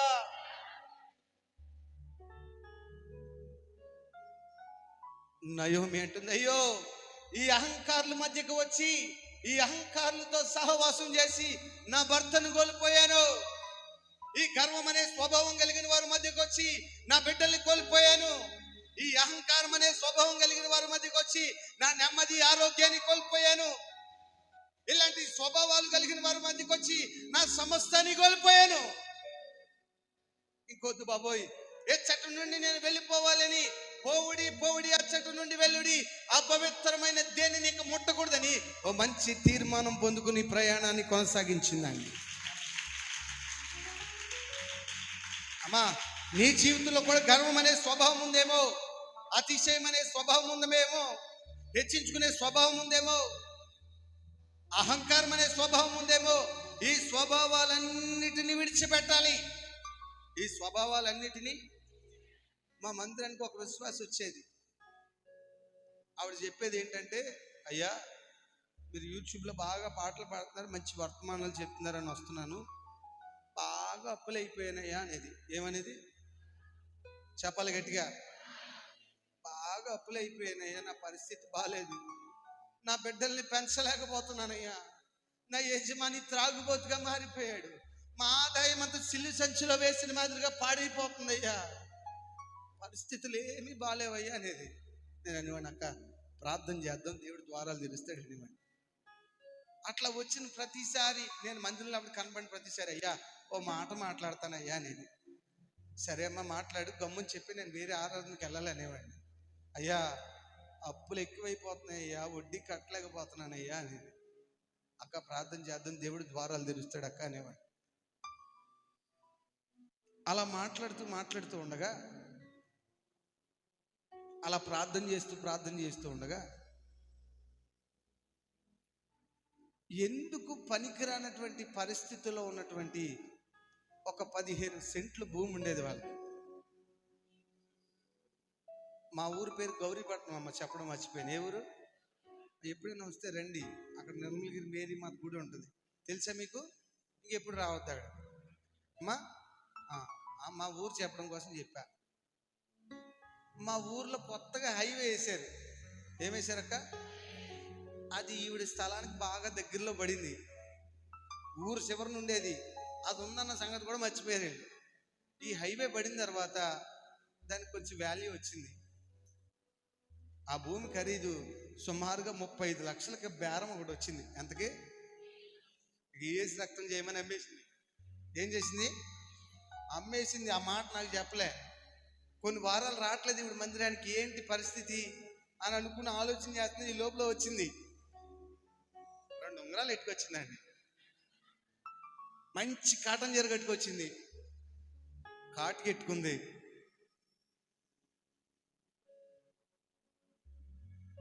నాకు ఆవిడ చూడగానే ఏదో కొంచెం తేడా అనిపించింది. ఏంటి, ఎప్పుడు దీనంగా అయ్యా ప్రార్థన చేయండి అయ్యా, అప్పులు ఎక్కువైపోయినాయి అయ్యా, భర్త త్రాగుపోతాయ్యా, సిల్లు సంచులు వేసిందల్లా ఉందయ్యా. ఆవిడ నేరుగా నా దగ్గరకు వచ్చి, బాబు ప్రైజ్ లార్డ్ ఏమంది. ఆవిడ ప్రైజ్ లార్డ్ చెప్పేటప్పటికి నాకు ఇంకా అర్థం కాలేక కొద్దిసేపు. ఆవిడ వచ్చి సెల్ ఫోన్లో ఈరోజు గోల్డ్ ధర ఎంత ఉంటుందని తెలుస్తుందంట కానీ చూడండి ఒకసారి అంతే. అన్న ఏమంది చెప్పాలి. గోల్డ్ ధర అడుగుతుంది. నాకేం అర్థం కాలే. నేను వాడినాక నా దగ్గర కొంచెం బంగారం ఉంది, ఎప్పుడైనా ఏదైనా కూటం పెట్టుకోవాలనుకున్నప్పుడు ఇంకేదైనా వచ్చినప్పుడు ఆ బంగారం తీసుకెళ్ళి బ్యాంకులో పెడతాను. నేను బంగారం పెద్దగా కొనలేదు, నాకు బంగారం ఇచ్చింది. అదే కాదు, గూగుల్లో వస్తుందంట బాబు చూడు అంటుంది.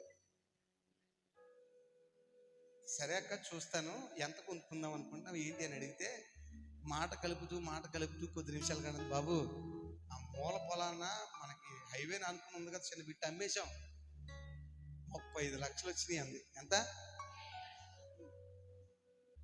35 లక్షలు వచ్చింది. చాలా సంతోషం అక్కండి. మన ఇంట్లో ఉంది కదా ఆ వాషింగ్ మిషన్ ఎంత ఉంటుంది అని అడిగింది. కాసేపుకి ఏమడిగింది చెప్పాలి. ఏకన్నా కొనాల్సిందే. ఏక అన్నాను, పిల్లల బట్టలు నేను ఉతకలేకపోతున్నాను. నేను ఉతుక్కున్నా పిల్లల బట్టలైనా మిషన్లో ఉతుకుతాను బాబా. ఏం చేస్తుందంట చూసారా? ఇక నాతో మాట్లాడుతున్నది ఈ రింగ్ ఇలా నిలుపుతూ ఉంటుంది. ఎలాగా? అంతకుముందు కొన్ని వారాలు వెనకెళ్తే, అయ్యా నా పరిస్థితి ఏమీ బాగాలేదయ్యా, ప్రార్థన చేయండి అయ్యా అనేది. ఏమనేది? మందిరానికి వస్తుంది కదా, సంఘానికి వస్తుంది కదా, బద్దులై జీవించాలి కదా, ఉపదేశ క్రమంలో ఉంటున్నారు కదా. ఈ దినాన కాస్త డబ్బు రాగానే ఏమైపోతున్నారు జనాలు. మరి ఈ మాట మరీ ఇద్దరు మా మందిరంలో డాక్రా లోన్లు వస్తే ఇంకా వారం 2-3 వారాలు మందిరానికి రారండి. వాళ్ళు డాక్రా లోన్ వస్తాయి గారు, ఇక వాళ్ళ మందిరంలో లాపలేను, ఫ్యాన్ కిందే కూర్చుంటారు వచ్చేళ్ళు. ఇక ఆ డబ్బులు అయిపోయేదాకా ఇంకా ఆ సంఘానికి ఆ సహవాసానికి వాళ్ళు కిరీటంలా ఫీల్ అవుతుంటారు, భూషణంలా ఫీల్ అవుతుంటారు. ఎవరు లేరు కదా అలాంటి వాళ్ళు. ఈ హెచ్చించుకునే స్వభావం ఎవరి దాకా చెప్పాలి. ఒకవేళ ఏదైనా ఉంటే దాచుకోండి. ఇక నిన్ను ప్రభు ప్రేరేపిస్తే మందిరాన్ని తీసుకొచ్చి అయ్యగారికి ఇవ్వండి, తప్పేం కాదుగా. 2 చేతుల పైకి స్తోత్రం చెప్పండి. ఇంకొచ్చి గట్టిగా చెప్పాలి. డాక్రాలో 1,00,000 రూపాయలు వస్తుంటే ఉండలేదండి భూమి మీద. నేను అన్య జనాంగం గురించి మాట్లాడట్లేదమ్మా. దేవుని సన్నిధానంలో సంఘంగా సహవాసంగా అంటుకట్టబడినటువంటి దైవ జనాంగమే ఈ దినాల్లో హెచ్చించుకునే స్వభావాన్ని కలిగి ఉంటున్నారు, అహంకారం అనే స్వభావాన్ని కలిగి ఉంటున్నారు, అతిశయం అనే స్వభావాన్ని కలిగి ఉంటున్నారు. నువ్వు ఎవరిని బట్టి అతిశయించాలి? ఆ యేసయ్యను బట్టి కదా. నీకున్న ధనాన్ని బట్టి కాదు, నీ బంగారాన్ని బట్టి కాదు, నీ తలాంతుని బట్టి కాదు, నీ ఇంటిని బట్టి కాదు, నీ రాబడిని బట్టి కాదు. నువ్వు యేసయ్యను బట్టి అతిశయించాలి. ఏమే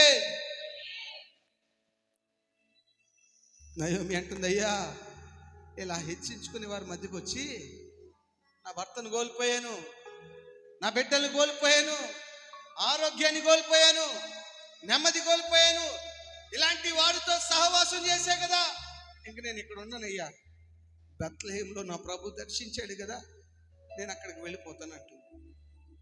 నీ చుట్టుపక్కల ఎవరైనా అహంకారం అనే స్వభావం కలిగి ఉన్నారనుకో, ఆ స్వభావం కలిగిన వారిని విడిచిపెట్టండి. ఆ స్వభావం కలిగిన వారితో సహవాసం చేసి నయోమి గాయాలు పాలైపోయింది. తన పెనిమిటిని, ఇద్దరు బిడ్డల్ని కోల్పోయిన అనుభవంలోకి వచ్చేసింది. నువ్వు ఎవరితో సహవాసం చేస్తున్నావు? నువ్వు ఎవరితో సాన్నిహిత్యంగా మెలుగుతున్నావు? నీ స్నేహం ఎవరితోటి? ఈ హెచ్చించుకునే స్వభావం, గర్వం అనే స్వభావం, అతిశయం అనే స్వభావం అపవాదికి సంబంధించింది కదా. శపించబడినటువంటి అనుభవాలు గడిపినటువంటి మోయాబు పట్టణానికి చెందినది కదా. ఈ స్వభావం కలిగిన వారితో సహవాసం చేస్తే నీ జీవితం కూడా పడగొట్టబడినదై, చెప్పాలి గట్టిగా, అవమానం బాలై. మరొక మాట చెప్పి ముందుకెళ్తాను. మోయాబీయులకున్న నీచమైన స్వభావం యెహోవా కంటే గొప్ప చేసుకునే స్వభావం. ఏ స్వభావం? అహంకారం అనే స్వభావం ఎవరిది? పొగరనే స్వభావం ఎవరిది? అతిశయం అనే స్వభావం ఎవరిది? ఇలాంటి స్వభావాలు కలిగిన వాళ్ళు ఎవరైనా ఉంటే ఆ స్వభావాలను విడిచిపెట్టాడు. మరొక నీచమైన స్వభావం చెప్తాను. జెఫన్యా 2:8 ఆ వచనంలో ఉన్న మొదటి మాట చదవండి. జెఫన్యా 2:8. మోయాబు వారు, మళ్ళీ చదవమ్మా, చాలండి. మోయాబీలకున్న ఒక నీచమైన లక్షణం ఏంటో చెప్పండి. చెప్పండి, ఎవరో చెప్పారు? చెప్పాలి గట్టిగా, సంఘం అంతా చెప్పాలి. చెప్పండి. ఈ నిందలు వేసే స్వభావం ఏ పట్టణానికి చెందిన వారిది? ఊరకనే నిందలు వేసేస్తారండి. వేసేవాళ్ళు లేరా? నీ ఇంటి పక్క కూడా మంచి కారు కొనుక్కున్నాడు అనుకో, సవినయంగా హృదయమారా అని అభినందించగలవా?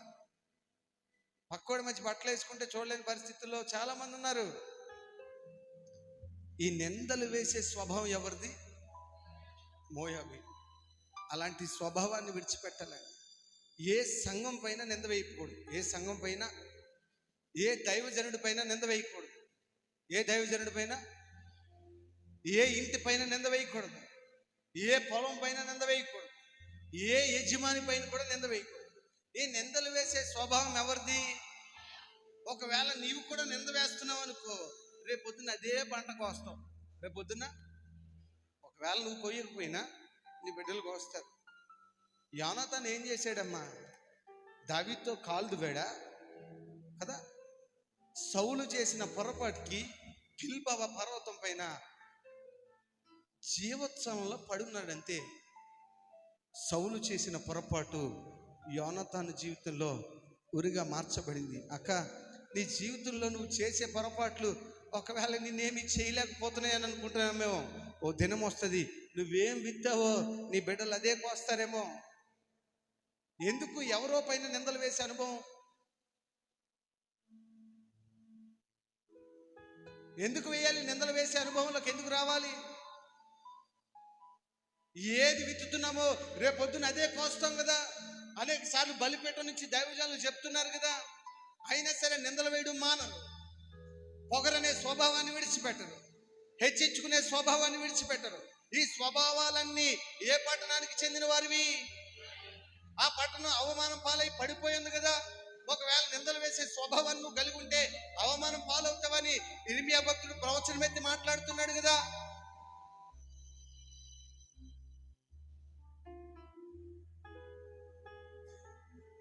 ఈ స్వభావాలన్నీ హెచ్చించుకునే స్వభావం, నిందలు వేసే స్వభావం, అహంకారం అనే స్వభావం, గర్వం అనే స్వభావం, అతిశయం అనే స్వభావం, పొగరనే స్వభావం మోయాబు పట్టణానికి చెందిన వారు. ఎవరివి?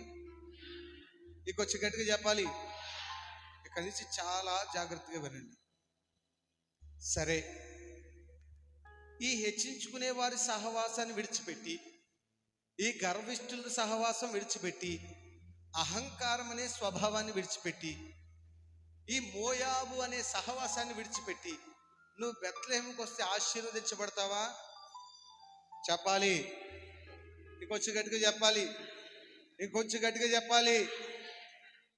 బెత్లెహేము అనగా క్రైస్తవ్యం. చెప్పండి. ఇంకొంచెం గట్టిగా చెప్పాలి. బెత్లెహేము అనగా, ఒక మంచి మాట చెప్తాను, సమాధానం చెప్పండి. క్రైస్తవ్యంలోకి వచ్చిన ప్రతి ఒక్కరూ ప్రభు రాకళ్ళు ఎత్తబడతారా అమ్మా? చెప్పాలి. ఇంకొంచెం గట్టిగా చెప్పాలి. క్రైస్తవ్యంలోకి వచ్చిన ప్రతి క్రైస్తవుడు ఎత్తబడతాడా? బెత్లెహేము అనే క్రైస్తవ్యంలోకి వచ్చిన ప్రతి ఒక్కరూ దీవించబడతారని అంటే, ఒకవేళ దీవించబడే అవకాశాలు కొద్ది దినాలు ఉండొచ్చు, కానీ దీవెనకరంగా మాత్రం ఉండరు. దీవెనకరంగా మాత్రం. కానీ నయోమి రూతు మోయాబీల సహవాసాన్ని విడిచిపెట్టింది. హెచ్చించుకునే స్వభావం కలిగిన వాడిని విడిచిపెట్టింది. గర్వం అనే స్వభావం కలిగిన వాడిని విడిచిపెట్టింది. అతిశయం అనే స్వభావం కలిగిన వాడిని విడిచిపెట్టింది. విడిచిపెట్టి బెత్లెహేముకి వచ్చింది. ఎక్కడికి వచ్చారు? ఇంకొచ్చి గట్టిగా చెప్పాలి. నేను అంటాను, బెత్లెహేములోకి వచ్చిన ప్రతి ఒక్కరూ ఆశీర్వదించబడతారని అంటే ఖచ్చితంగా చెప్పగలను. కొద్ది దినాలు వారి జీవితంలో సంతోషం ఉండొచ్చు, కొద్ది దినాలు వారి జీవితంలో ఆనందం ఉండొచ్చు, కొద్ది దినాలు వారి జీవితంలో సంతోషదాయకంగా ఉండొచ్చు, కానీ అంత ఫలభరితంగా మాత్రం ఉండదు. మరి నయోమి రూతు ఎక్కడికి వచ్చి ఆశీర్వదించబడ్డారో ఓ మంచి మాట చెప్పి జ్ఞాపకం చేసి ముగించేస్తాను. రూతు గ్రంథం 2వ అధ్యాయం 2వ వచనాన్ని ఒకరు తేటగా చదవండి. మోయాబీయురాలైన రూతు, నీ సెలవైన ఎడల నేను పొలములోనికి పోయి ఎవని కటాక్షము పొందగలను, వాని వెనుక పనిగా నేర్కొందునని నయోమితో చెప్పగా, ఆమె నా కుమారి పొమ్మని. చాలా జాగ్రత్తగా వినండి. అక్కడ మొదటి మాటలోనే ఓ మంచి మాట వ్రాయబడింది. మోయాబీయురాలైన రూతు. ఏమని రాయింది? ఇక నన్ను చూస్తూ వినండి కొద్ది నిమిషాలు. 2 చేతులు పైకెత్తి స్తోత్రం చెప్పండి. హల్లెలూయా. చెప్పాను కదా, బెత్లెహేము ప్రాంగణాన్ని విడిచి ఎలీమెలెకు తన కుటుంబం మోయాబుకి వెళ్ళిందని. ఎలీమెలెకు, కిల్యోను, మహలోను మోయాబీలు దేవత అయిన కేమోషు దేవాలయంలో విగ్రహాలు తయారు చేస్తూ ఉండేవారు. ఎవరు? ఏం చేసేవారు? పురుషులు. చెప్పాలి. ఇంకొంచెం గట్టిగా చెప్పాలి. యూదా గోత్రానికి చెందిన వాళ్ళు కదా, విగ్రహాలు చేయొచ్చా? చెప్పాలి. యూదా గోత్రానికి చెందిన వారు కదా, మోయాబీలు పెళ్లి చేసుకొనొచ్చా? జాగ్రత్తగా వినండి. ఈ బెత్లెహేము నుంచి కుటుంబం వచ్చి ఎలీమెలెకు విగ్రహాలు తయారు చేసే నైపుణ్యం కలిగిన వాడు కనుక కేమోషు దేవాలయంలో విగ్రహాలు చేస్తున్నాడు. ఎక్కడ? కొంచెం గట్టిగా చెప్పాలి. ఈ కేమోషు దేవాలయంలోనే ఓ రాకుమార్తె ఉందండి. ఎవరు? ఆ రాకుమార్తె పేరే రూతు. ఆ రాకుమార్తె పేరేంటి? ఆవిడ చేసే పని ఏంటంటే, ఆ కేమోషు దేవాలయంలో ఆ కేమోషు దేవతకి బలి అర్పిస్తూ ఉండేది. ఏం చేసేది? ఆమె అర్పించే బలి ఏంటో చెప్తాను వినండి. మొదటిగా రూతు రాకుమార్తె రూతు. రెండవదిగా కేమోషు దేవతను ఆరాధించే మోయాబు పట్టణానికి చెందినటువంటి కేమోషు దేవాలయంలో ఒక ప్రధాన అర్చకురాలు. ఎవరు? మొదటిగా రాకుమార్తె, రెండవదిగా కేమోషు దేవాలయంలో ప్రధాన అర్చకురాలు. ఏం చేసేది? చెప్పాలి గట్టిగా. ఆమె చేసే పని ఏంటంటే, 3 సంవత్సరాల వయసు. ఎంత? 3 సంవత్సరాల వయసు లోబడిన పిల్లల్ని, అంటే 2 సంవత్సరాలు పైబడిన 3 సంవత్సరాలు వస్తాయనే లోబడిన చిన్నపిల్లల్ని ఆ దేవత దగ్గర బలిచ్చేదంట. ఏం చేసేది? రూతు చేసే పని ఏంటో చెప్పండి. 3 సంవత్సరాల వయసు చిన్న పిల్లల్ని ఆ దేవత దగ్గరికి వెళ్ళి బలిచ్చేదంట. ఈవిడ ప్రధాన అర్చకురాలు కదా, కేమోషు దేవాలయానికి వెళ్ళి వస్తూ ఉండేది. ఆ సందర్భంలో బెత్లెహేము పట్టణం నుంచి వచ్చినటువంటి ఎలీమెలెకు కుటుంబం ఉంది కదా, ఆ కుటుంబం దేవాలయం ముందు విగ్రహాలు తయారు చేస్తూ ఉండేది. ఏం చేసేవారు? రూతు అటెళ్తూ ఇటెళ్తూ విగ్రహారాధన చేస్తూ బలర్పిస్తూ వస్తూ ఈ కుటుంబాన్ని చూసింది. అరే, ఈ పట్టణానికి చెందిన వారుగా లేరే, కొంతకాలంగా నేను వెళ్తున్నాను వస్తున్నాను, వీళ్ళని చూడలేదు కదా, వీళ్ళు ఎక్కడి నుంచి వచ్చారనో కారా తీయడం ప్రారంభించింది. అప్పుడు రూతు తెలుసుకున్న సత్యం ఏంటంటే వీళ్ళు బెత్లెహేముకు చెందిన యూదా ప్రాంతానికి చెందిన ఈ ఎఫ్రాతీయులు. సరే వీళ్ళు ఏం చేస్తున్నారని చూడడానికి వస్తే వాళ్ళు సుందరమైన కేమోషు దేవతలు చెక్తా ఉన్నారండి. వాళ్ళ దగ్గరకు వచ్చినప్పుడు నయోమి సంతానం అయినటువంటి కిల్యోను మాల్లోను వారి మెడలో ఒక లాకెట్ చూసిందంట. ఏం చూసింది? ఆ లాకెట్ ఏంటంటే 10 ఆజ్ఞలు. దేవుడు మోషే గారికి అనుగ్రహించినటువంటి, చెప్పాలి గట్టిగా, ఆ 10 ఆజ్ఞలు ఆవిడ చదువుతూ నరహత్య చేయడం పాపం అనే మాట దగ్గరికి వచ్చి ఆగిపోయింది. ఏమని? మీరు ఏ దేవుని ఆరాధిస్తారు? మీరు ఏ దేవుడు పూజిస్తారు? ఈ ఆజ్ఞలు నిజంగా మీ దేవుడు ఇచ్చినాయేనా ఏంటి? నరహత్య చేయడం పాపమా? నరహత్య చేయడం తప్ప? అయ్యో నాకు తెలియగా ఇన్ని సంవత్సరాలు చంటి బిడ్డల్ని ఈ కేమోషి దేవతకి బలిగా అర్పించేస్తున్నానే. అయ్యో ఇన్ని దినాలు నాకు తెలియక ఈ కేమోషి దేవత దగ్గరికి వచ్చి చంటి బిడ్డల్ని, అన్యం పుణ్యం తెలియని చంటి బిడ్డల్ని, పాలు విడిచిన చంటి బిడ్డల్ని తీసుకొచ్చి బలిగా అర్పించేస్తున్నానే. ఎంత పాపమా! ఈ పాపం నేను చేయనని చెప్పి, ఈ శాపంలో నేను ఉన్నానని చెప్పి నయోమికి కోడలిగా రూతు వచ్చేసింది. చప్పట్లు కొట్టండి.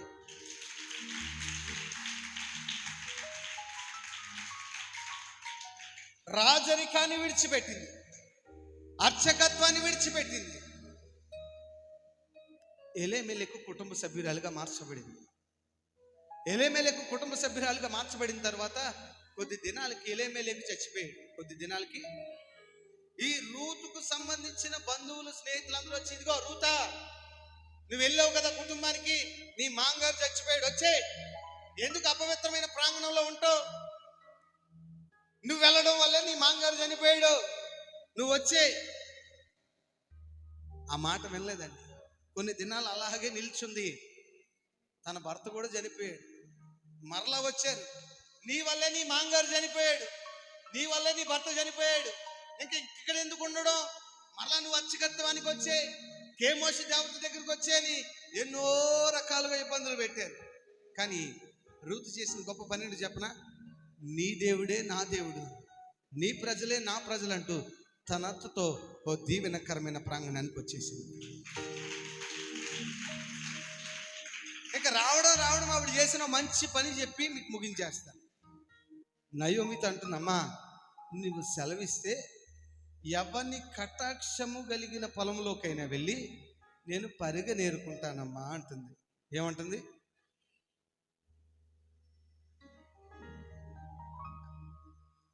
పొలము అనగా మందిరం, పొలం అనగా, చెప్పాలి గట్టిగా, పొలం అనగా, పరిగె అనగా దేవుని వాక్యం. పరిగె అనగా, ఇంకొచ్చి గట్టిగా చెప్పాలి, పొలం అనగా పరిగె అనగా యజమాని అనగా దైవజనుడు. చప్పట్లు కొట్టండి. ఇప్పుడు నయోమి రూతు ఇద్దరు కలిసి ఎక్కడికి వచ్చాక దీవించబడ్డారు అనంటే, కటాక్షము కలిగిన యజమాని ఉన్న పొలంలోకి వచ్చి దీవించబడ్డారు. గట్టి కొట్టాలి. ఎక్కడికి వచ్చి దీవించబడ్డారు? ఇంకొచ్చి గట్టిగా చెప్పాలి, ఇంకొచ్చి గట్టిగా.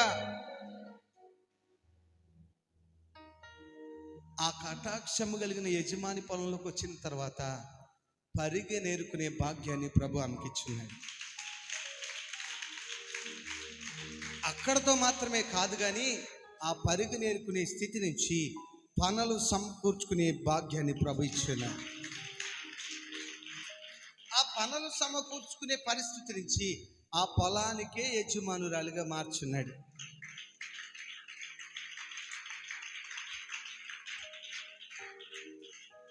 ఆ పొలానికి యజమానురాలుగా మాత్రమే కాదు, కానీ ఓ వెధవరాలుగా వచ్చింది కదా. చెప్పాను కదా, చరిత్ర జ్ఞాపకం చేస్తూ ఆమె ఒక రాకుమార్తె. ఎవరు ఆమె? ఓ మంచి ప్రధాన అర్చకురాలుగా కేమోషి దేవాలయంలో ఉండే ఆవిడ పరిగె నేర్చుకునే స్థితికి వచ్చేసింది. చెప్పండి, ఇక్కడ రైతులు చాలా మంది ఉంటారు, పొలం పనులు చేసేవాళ్ళు చాలా మంది ఉంటారుగా. ఈ పరిగె అనేది ఎందుకు విడిచిపెడతారు? దిక్కులేని వాళ్ళు, దరిద్రుల్లో వచ్చి కొంత ఆహారాన్ని సమకూర్చుకోవడానికి ఏరుకుంటారనే కదా. రాకుమార్తె పరిస్థితి నుంచి, ప్రధాన అర్చకురాలి పరిస్థితి నుంచి ఎక్కడికి వచ్చేసింది? పరుగు నేర్చుకునే స్థితికి వచ్చేసింది. నా దేవుడు విడిచిపెట్టాడా? పనులతో సమకూర్చి ప్రభు దీవించాడు. ఒక మాట చెప్తాను. రూతమ్మ ఆ కటాక్షము కలిగిన యజమాని పొలంలోకి కాకుండా మరి ఏ పొలంలోకి వెళ్ళినా పనులు దొరికేవా? పొలానికి యజమానురాలుగా మార్చబడేదా? పెళ్లి కుమార్తెగా మార్చబడేదా? ఎప్పుడు మార్చబడింది అనేది, ఎలా మార్చబడింది అనేది ఒక మాట చెప్పి ముగించేస్తాను. కటాక్షము కలిగిన యజమాని ఉన్న పొలంలోకి వచ్చింది. ఎక్కడికి చెప్పాలి అందరూ? ఇంకొంచెం గట్టిగా చెప్పాలి. చప్పలు కొడుతూ ప్రభుని స్తుతించండి. నాకు దైవజనులు నతానేల్ అయ్య గారు ఫోన్ చేసి, అయ్యా మేము మీటింగ్స్ పెట్టుకున్నాం, మీరు రావాలి అని అన్నారు. నేను వెంటనే అయ్యగారి పేరు యూట్యూబ్లో నెతికాను, ఏమన్నా లైవ్ ఏమన్నా వస్తుందేమో అని. నాకేం కనపడలేదు. ఇక సరే మరలా ప్రయత్నం చేస్తే అప్పుడు అడుగుదాంలే, అప్పుడు చెప్దాంలే అనుకుని ఇంక అయ్యగారి ఫోన్ నేను మాట్లాడలే. మరొక మారు చేశారు, నేను లిఫ్ట్ చేయను. ఈ అయ్యగారు ఎందుకు చేస్తున్నారు ఏంటో ఒకసారి ప్రార్థన చేసుకుని అప్పుడు వెళ్దాంలే అని అనుకుని ఆగిపోయా. ప్రార్థన చేసుకున్న తర్వాత నా మనసులో నెమ్మది వచ్చింది. ఈ ప్రాంగణానికి రావాలని మనసుని ప్రభు నాకు ఇచ్చిందండి. ఎందుకు ఇచ్చాడో తెలియదు. ఆ తర్వాత నేను ఫోన్ చేద్దాం అనుకున్నాను, కానీ అయ్యగారి నెంబర్ నా దగ్గర లేదు. సడన్గా మరొక రోజు ఫోన్ చేయగానే నేను మారు మాట మాట్లాడకుండా, అయ్యా నేను తప్పకుండా వస్తానయ్యా అన్నాను. అయ్యా నేను తప్పకుండా వస్తానయ్యా అన్నాను. కొన్ని దినాలు అయిన తర్వాత మరలా చేశారు, అయ్యా మీటింగ్ వేరే చోట నుంచి మరొక చోటకి మేము మార్చుకున్నామయ్యా అన్నారు. నేను మారు మాట మాట్లాడకుండా, అయ్యా నేను హైదరాబాద్ నుంచి సూర్యాపేట రావాలి, సూర్యాపేట నుంచి మీ దగ్గరికి రావాలి, నేను ఖచ్చితంగా ఆలస్యమైన అననుకూల పరిస్థితి ఉన్నా మీ దగ్గరికి వస్తానయ్యా అని చెప్పాను. 7:30-8 గంటలకల్లా వచ్చాను పాస్టర్ గారు అన్నారు.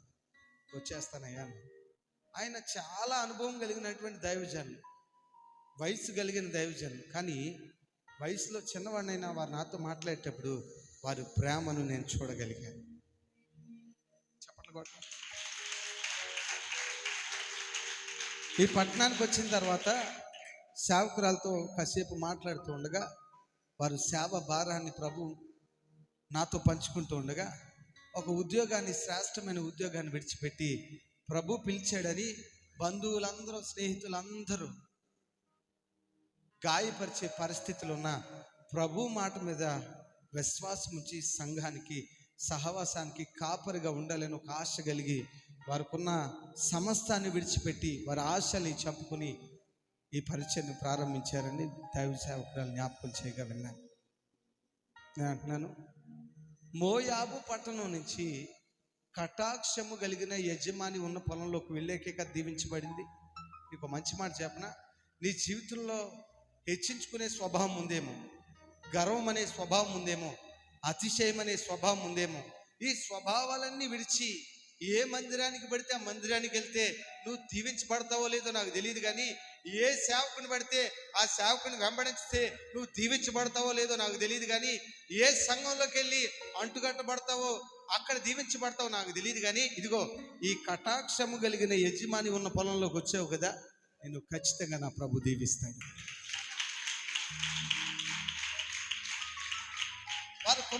వారు చదువుకున్న విద్యను విడిచిపెట్టి, వారి జ్ఞానాన్ని విడిచిపెట్టి, వారి ఉద్యోగాలను విడిచిపెట్టి, వారి బంధాలను తెంచుకుని ఈ సంఘం అంటే, దేవుడు అంటే, ఈ సహవాసం అంటే ఎంత ప్రేమ ఆయనకి. ప్రేమ ఉండబట్టే కదా అందరిని విడిచిపెట్టారు, ప్రేమ ఉండబట్టే కదా ఉద్యోగాన్ని విడిచిపెట్టారు, ప్రేమ ఉండబట్టే కదా బంధువులు విడిచిపెట్టారు. నువ్వు ఎక్కడున్నావు చెప్పనా? ప్రేమ కలిగిన యజమాని ఉన్న పొలంలో ఉన్నావు. కటాక్షము కలిగిన యజమాని ఉన్న పొలంలో ఉన్నావు, జాలి కలిగిన యజమాని పొలంలో ఉన్నావు, ప్రేమ కలిగిన యజమాని పొలంలో ఉన్నావు.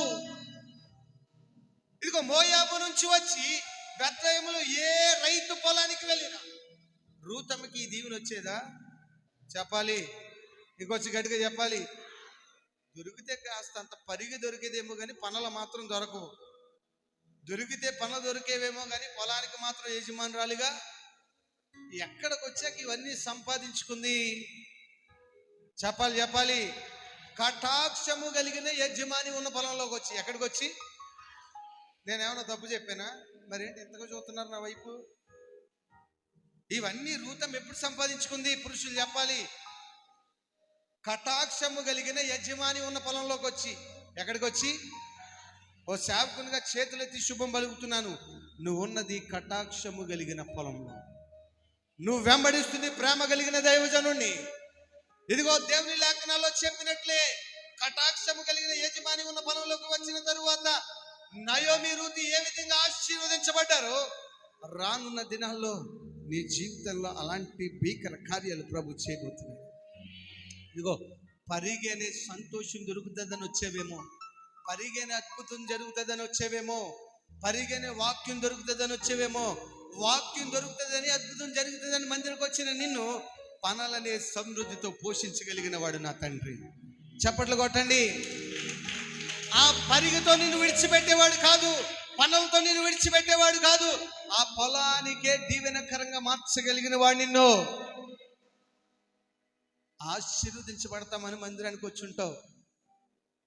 ఆశీర్వాదాలకు నిలయంగా నా ప్రభు నిన్ను మార్చేస్తాడు. ఇక నా సాక్షి ఒక మాట చెప్తాను వినండి.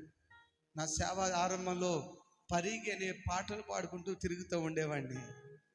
నాలో ఈ హెచ్చింపు స్వభావాలు, ఈ గర్వం అనే స్వభావాలన్నీ విడిచిపెట్టిన తర్వాత, ఉపదేశ క్రమంలోకి వచ్చిన తర్వాత నా ప్రభు పనులనే ఆరాధికుడుగా నన్ను మార్చాడు. చప్పట్లు కొట్టరే. పరిగాను పాటలు పాడుకుంటున్నంతసేపు ఓ రకమైన సంతోషం ఉండేది. ఆ సంతోషాన్ని రెట్టింపు చేయడానికి నా ప్రభు పనులనే ఆరాధికుడిగా మార్చాడు. ఆ పనులు సమృద్ధిగా సమకూర్చుకుంటూ ఉండగా పొలానికి యజమానుడిగా మార్చాడు. ఇలాగున అనేక పొలం అనే మందిరాల్లో ఎరువులు వేయడానికి ఓ అద్భుతమైన ఉపదేశకుడిగా ప్రభు నడిపిస్తున్నాడు. పాటలు పాడుకునే నన్ను, పరిగ పరిస్థితిలో ఉన్న నన్ను ఆరాధననే పనులతో తృప్తిపరిచాడు. అక్కడితో విడిచిపెట్టలేదండి. ఆ పొలానికి ఎరువులు వేయడానికి, పొలానికి యజమానుడిగా ఉండడానికి ఓ సంపూర్ణమైన సేవకుడిగా నన్ను మార్చున్నాడు. నేను అంటాను, ఈ సహవాసంలో అంటుకట్టబడ్డావు కదా, ఈ ప్రేమ కలిగిన దైవజనుని వెంబడిస్తున్నావు కదా, ఓ రోజు వస్తుంది ఆరోగ్యం సంపాదించుకుందామని వచ్చేవేమో, నెమ్మది సమకూర్చుకుందామని మందిరానికి వచ్చేవేమో, పరిగె సమకూర్చుకుందామని వచ్చేవేమో, పనులు సమకూర్చుకుందామని వచ్చేవేమో, దీవెనకరంగా మార్చబడదామని వచ్చేవేమో.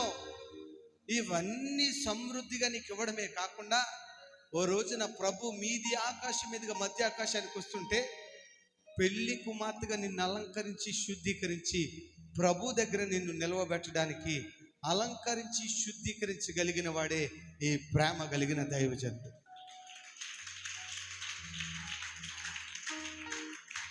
ఏ దైవజనుడు పడితే దైవజనుడు ప్రభు దగ్గరికి సంఘాన్ని సిద్ధపరిచే విధంగా ఉపదేశాలు చెప్పడు. కొన్ని సంఘాల్లో రాకడ సిద్ధాంతమే ఉండదు. కొన్ని సంఘాల్లో ప్రకటన గ్రంథం అనే పుస్తకమే ఉండదు. నీ ఆశ ఏంటి? నీ గమ్యం ఏంటి? ప్రభుని చేరుకోవడమే కదా. ఒక మంచి మాట చెప్తాను. ఈ కటాక్షము కలిగిన యజమాని పొలంలోకి కాకుండా మరి ఏ యజమాని పొలంలోకి వెళ్ళినా రూతమ్మ పెళ్లి కుమార్తెగా అలంకరించబడేదా? చెప్పాలి, ఇంకొచ్చి గట్టిగా చెప్పాలి. ఎక్కడికి వచ్చాక పెళ్లి కుమార్తెగా అలంకరించబడింది? చెప్పాలి.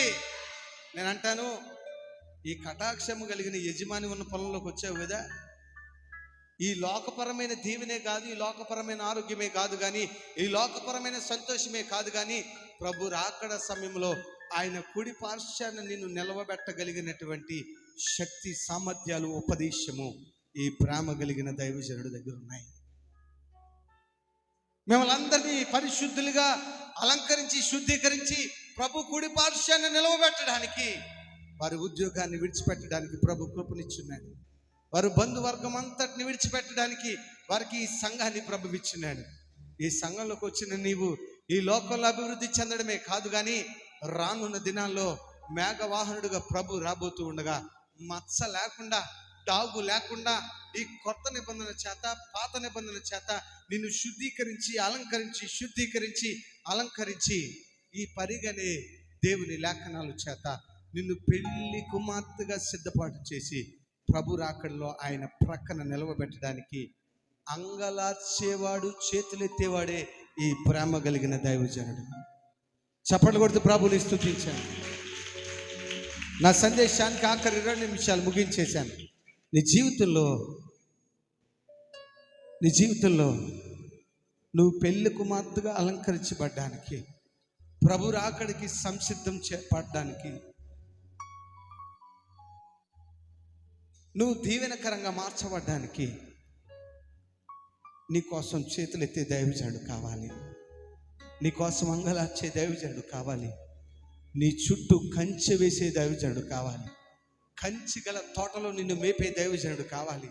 సమృద్ధి కలిగిన ఆహారం ఇచ్చి పెంచి పోషించగలిగిన దైవజనుడు నీకు కావాలి. అపవాదితో నేరుగా యుద్ధం చేసి, అయ్యా అపవాది బందీకాలంలో నా బిడ్డలు ఎవరు ఊడిగం చేయకూడదని నీ చుట్టూ బంధకాలన్నింటినీ తెంపి అగ్ని వంటి కంచె వేసి ప్రభు దగ్గర నుంచి ఓ విశేషమైన కృప పొందుకుని నీ గురించి అంగలార్చేవాడే, కంచె వేసేవాడే, చేతులెత్తేవాడే కటాక్షము కలిగిన దైవజనుడు.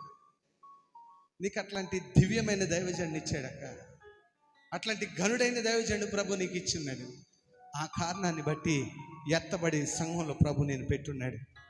ఏ దినాన్ని వస్తాడో ఆయన తెలియదు, ఏ సమయాన్ని ఆయన వస్తాడో తెలియదు, కానీ పరుగుతో తృప్తిపరిచిన నిన్ను, పనులతో సంతృప్తిపరిచిన నిన్ను, ఈ పొలంలో బలమైన స్తంభముగా నిలవబెట్టిన నిన్ను ప్రభు రాకడి దినంలో మచ్చ లేకుండా, డాగు లేకుండా పెళ్లి కుమార్తెగా అలంకరించబోతున్నాడు. బోరం రోగగానే ఆయనను చూడడానికి ఎక్కి వెళ్ళే అనుభవంలోకి నువ్వు వచ్చుదువుగాక. ఎక్కి వెళ్ళే అనుభవంలోకి నా ప్రభు నేను స్థిరపరచునుగాక. ఇదిగో ఈ ఎక్కి వెళ్ళే అనుభవంలోకి, ఈ కటాక్షము కలిగిన యజమాని ఉన్న పొలంలోకి రూతమ్మ, నయోమి ఎలా వచ్చారో చెప్పనా? అహంకారం అనే స్వభావం కలిగిన వారిని, ఆ సహవాసాన్ని విడిచిపెట్టి అప్పుడు వచ్చారు. హెచ్చించుకునే స్వభావం కలిగిన వారిని విడిచిపెట్టి అప్పుడు కటాక్షం కలిగిన పొలంలోకి వచ్చారు. నిందలు వేసే స్వభావం కలిగిన వారిని, ఆ సహవాసాన్ని విడిచిపెట్టి ఈ కటాక్షం కలిగిన పొలంలోకి వచ్చారు. ఈ పొలంలోకి వచ్చిన తర్వాత దీవెనకరంగా మార్చబడ్డారు. మరొక మాట చెప్పనా? పరిగ సంపాదించుకోవడం, పనులు సంపాదించుకోవడం, పొలానికి యజమానురాలుగా మార్చబడ్డ ఒక ఎత్తు అయితే, యేసుక్రీస్తు ప్రభుల వారు తల్లుల జాబితాలో రూతమ్మ లిఖించబడింది. చప్పట్లు కొట్టాలి. ఈ కటాక్షము కలిగిన యజమాని ఉన్న పొలంలోకి రాగలిగిన ఉద్దేశాన్ని బట్టి యేసుక్రీస్తుకు తల్లిగా మార్చబడింది. ఈ పొలంలోకి కాకుండా మరి ఏ పొలంలోకి వెళ్ళినా దేవునికి తల్లిగా మార్చబడేదా? ఈ పొలంలోకి కాకుండా మరి ఏ పొలంలోకి వెళ్ళినా నేను బల్లగుద్ది చెప్పగలను, నీ జీవితంలో నెమ్మది ఉండదు. ఈ గ్రామంలో చాలా మందిరాలు ఉండొచ్చు, చాలా మంది దైవజనులు ఉండొచ్చు. మొట్టమొదటిగా చెప్పాను కదా, ఒక మనుష్యుడు యెరూషలేము నుండి చెప్పాలి. యెరూషలేము మందిరానికి సాదృశ్యం, యెరికో లోకానికి సాదృశ్యం. యెరూషలేము పర్వతం పై నుంచి చూస్తుంటే యెరికో అందంగా కనబడింది. ఎలాగా చెప్పాలి? అందము మోసకరం ఇవన్నీ బాగానే చెప్తారు. ఈ ఊర్లో చాలా అందమైన మందిరాలు ఉండొచ్చు, సుందరమైన కుక్కబొచ్చు సవర చేసే బోధలు చాలా బోధించేవారు చాలా మంది ఉండొచ్చు.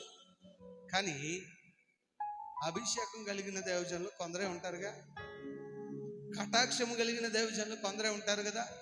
ఈ ఊర్లో ఎన్ని మందిరాలు ఉన్నాయో నాకు తెలియదు, ఎలాంటి బోధకులు ఉన్నారో నాకు తెలియదు, కానీ ఈ దైవజనులు వర్తమానాలు, ఈ దైవజనులు తీర్మానాలు విన్నాక నేను ఒక తీర్మానానికి వచ్చాను.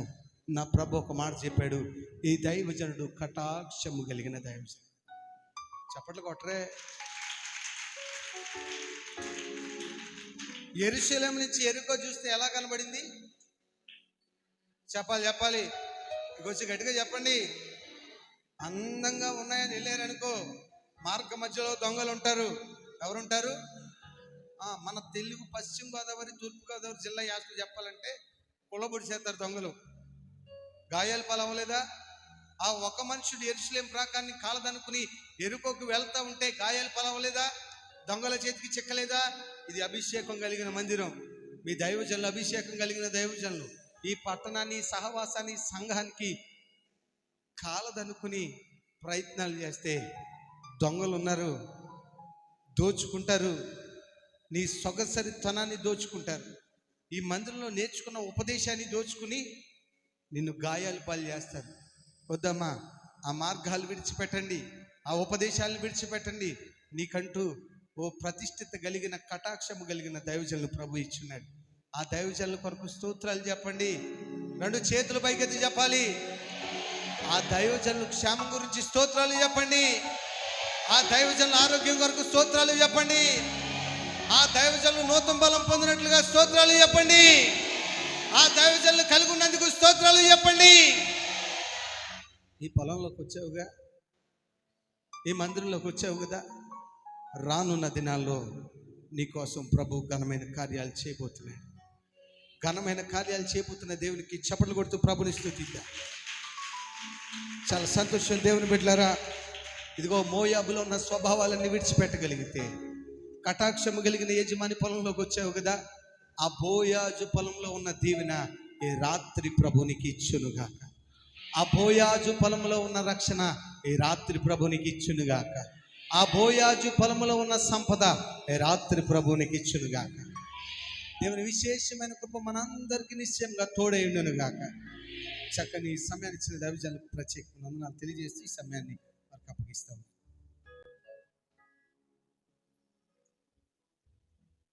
Thank you brother. దేవుని మహాకృప.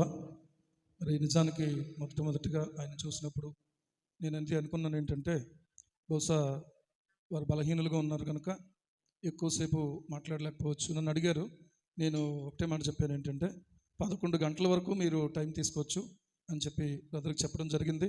బలహీనుని ఇప్పుడు అప్పుడే బలవంతుడని పౌలు భక్తుడు చెప్పినట్టుగా వారిని ప్రభు బలపరిచి వాడుకున్నారు. ఈ దైవ సేవకుడిని మరింతగా ప్రభు తన అభిషేకంతో నింపి పలు స్థలాలలో, పలు ప్రాంతాల్లో అనేకమైన ఆశీర్వాదకరంగా అనేక మందిరాలకు ఒక ప్రత్యేకమైనటువంటి ఎరువు వేసేటువంటి గొప్ప దైవ సేవకునిగా దేవుడు ఆయన్ని వాడుకొనుగాక. హల్లెలూయా. ప్రార్థన చేద్దాం.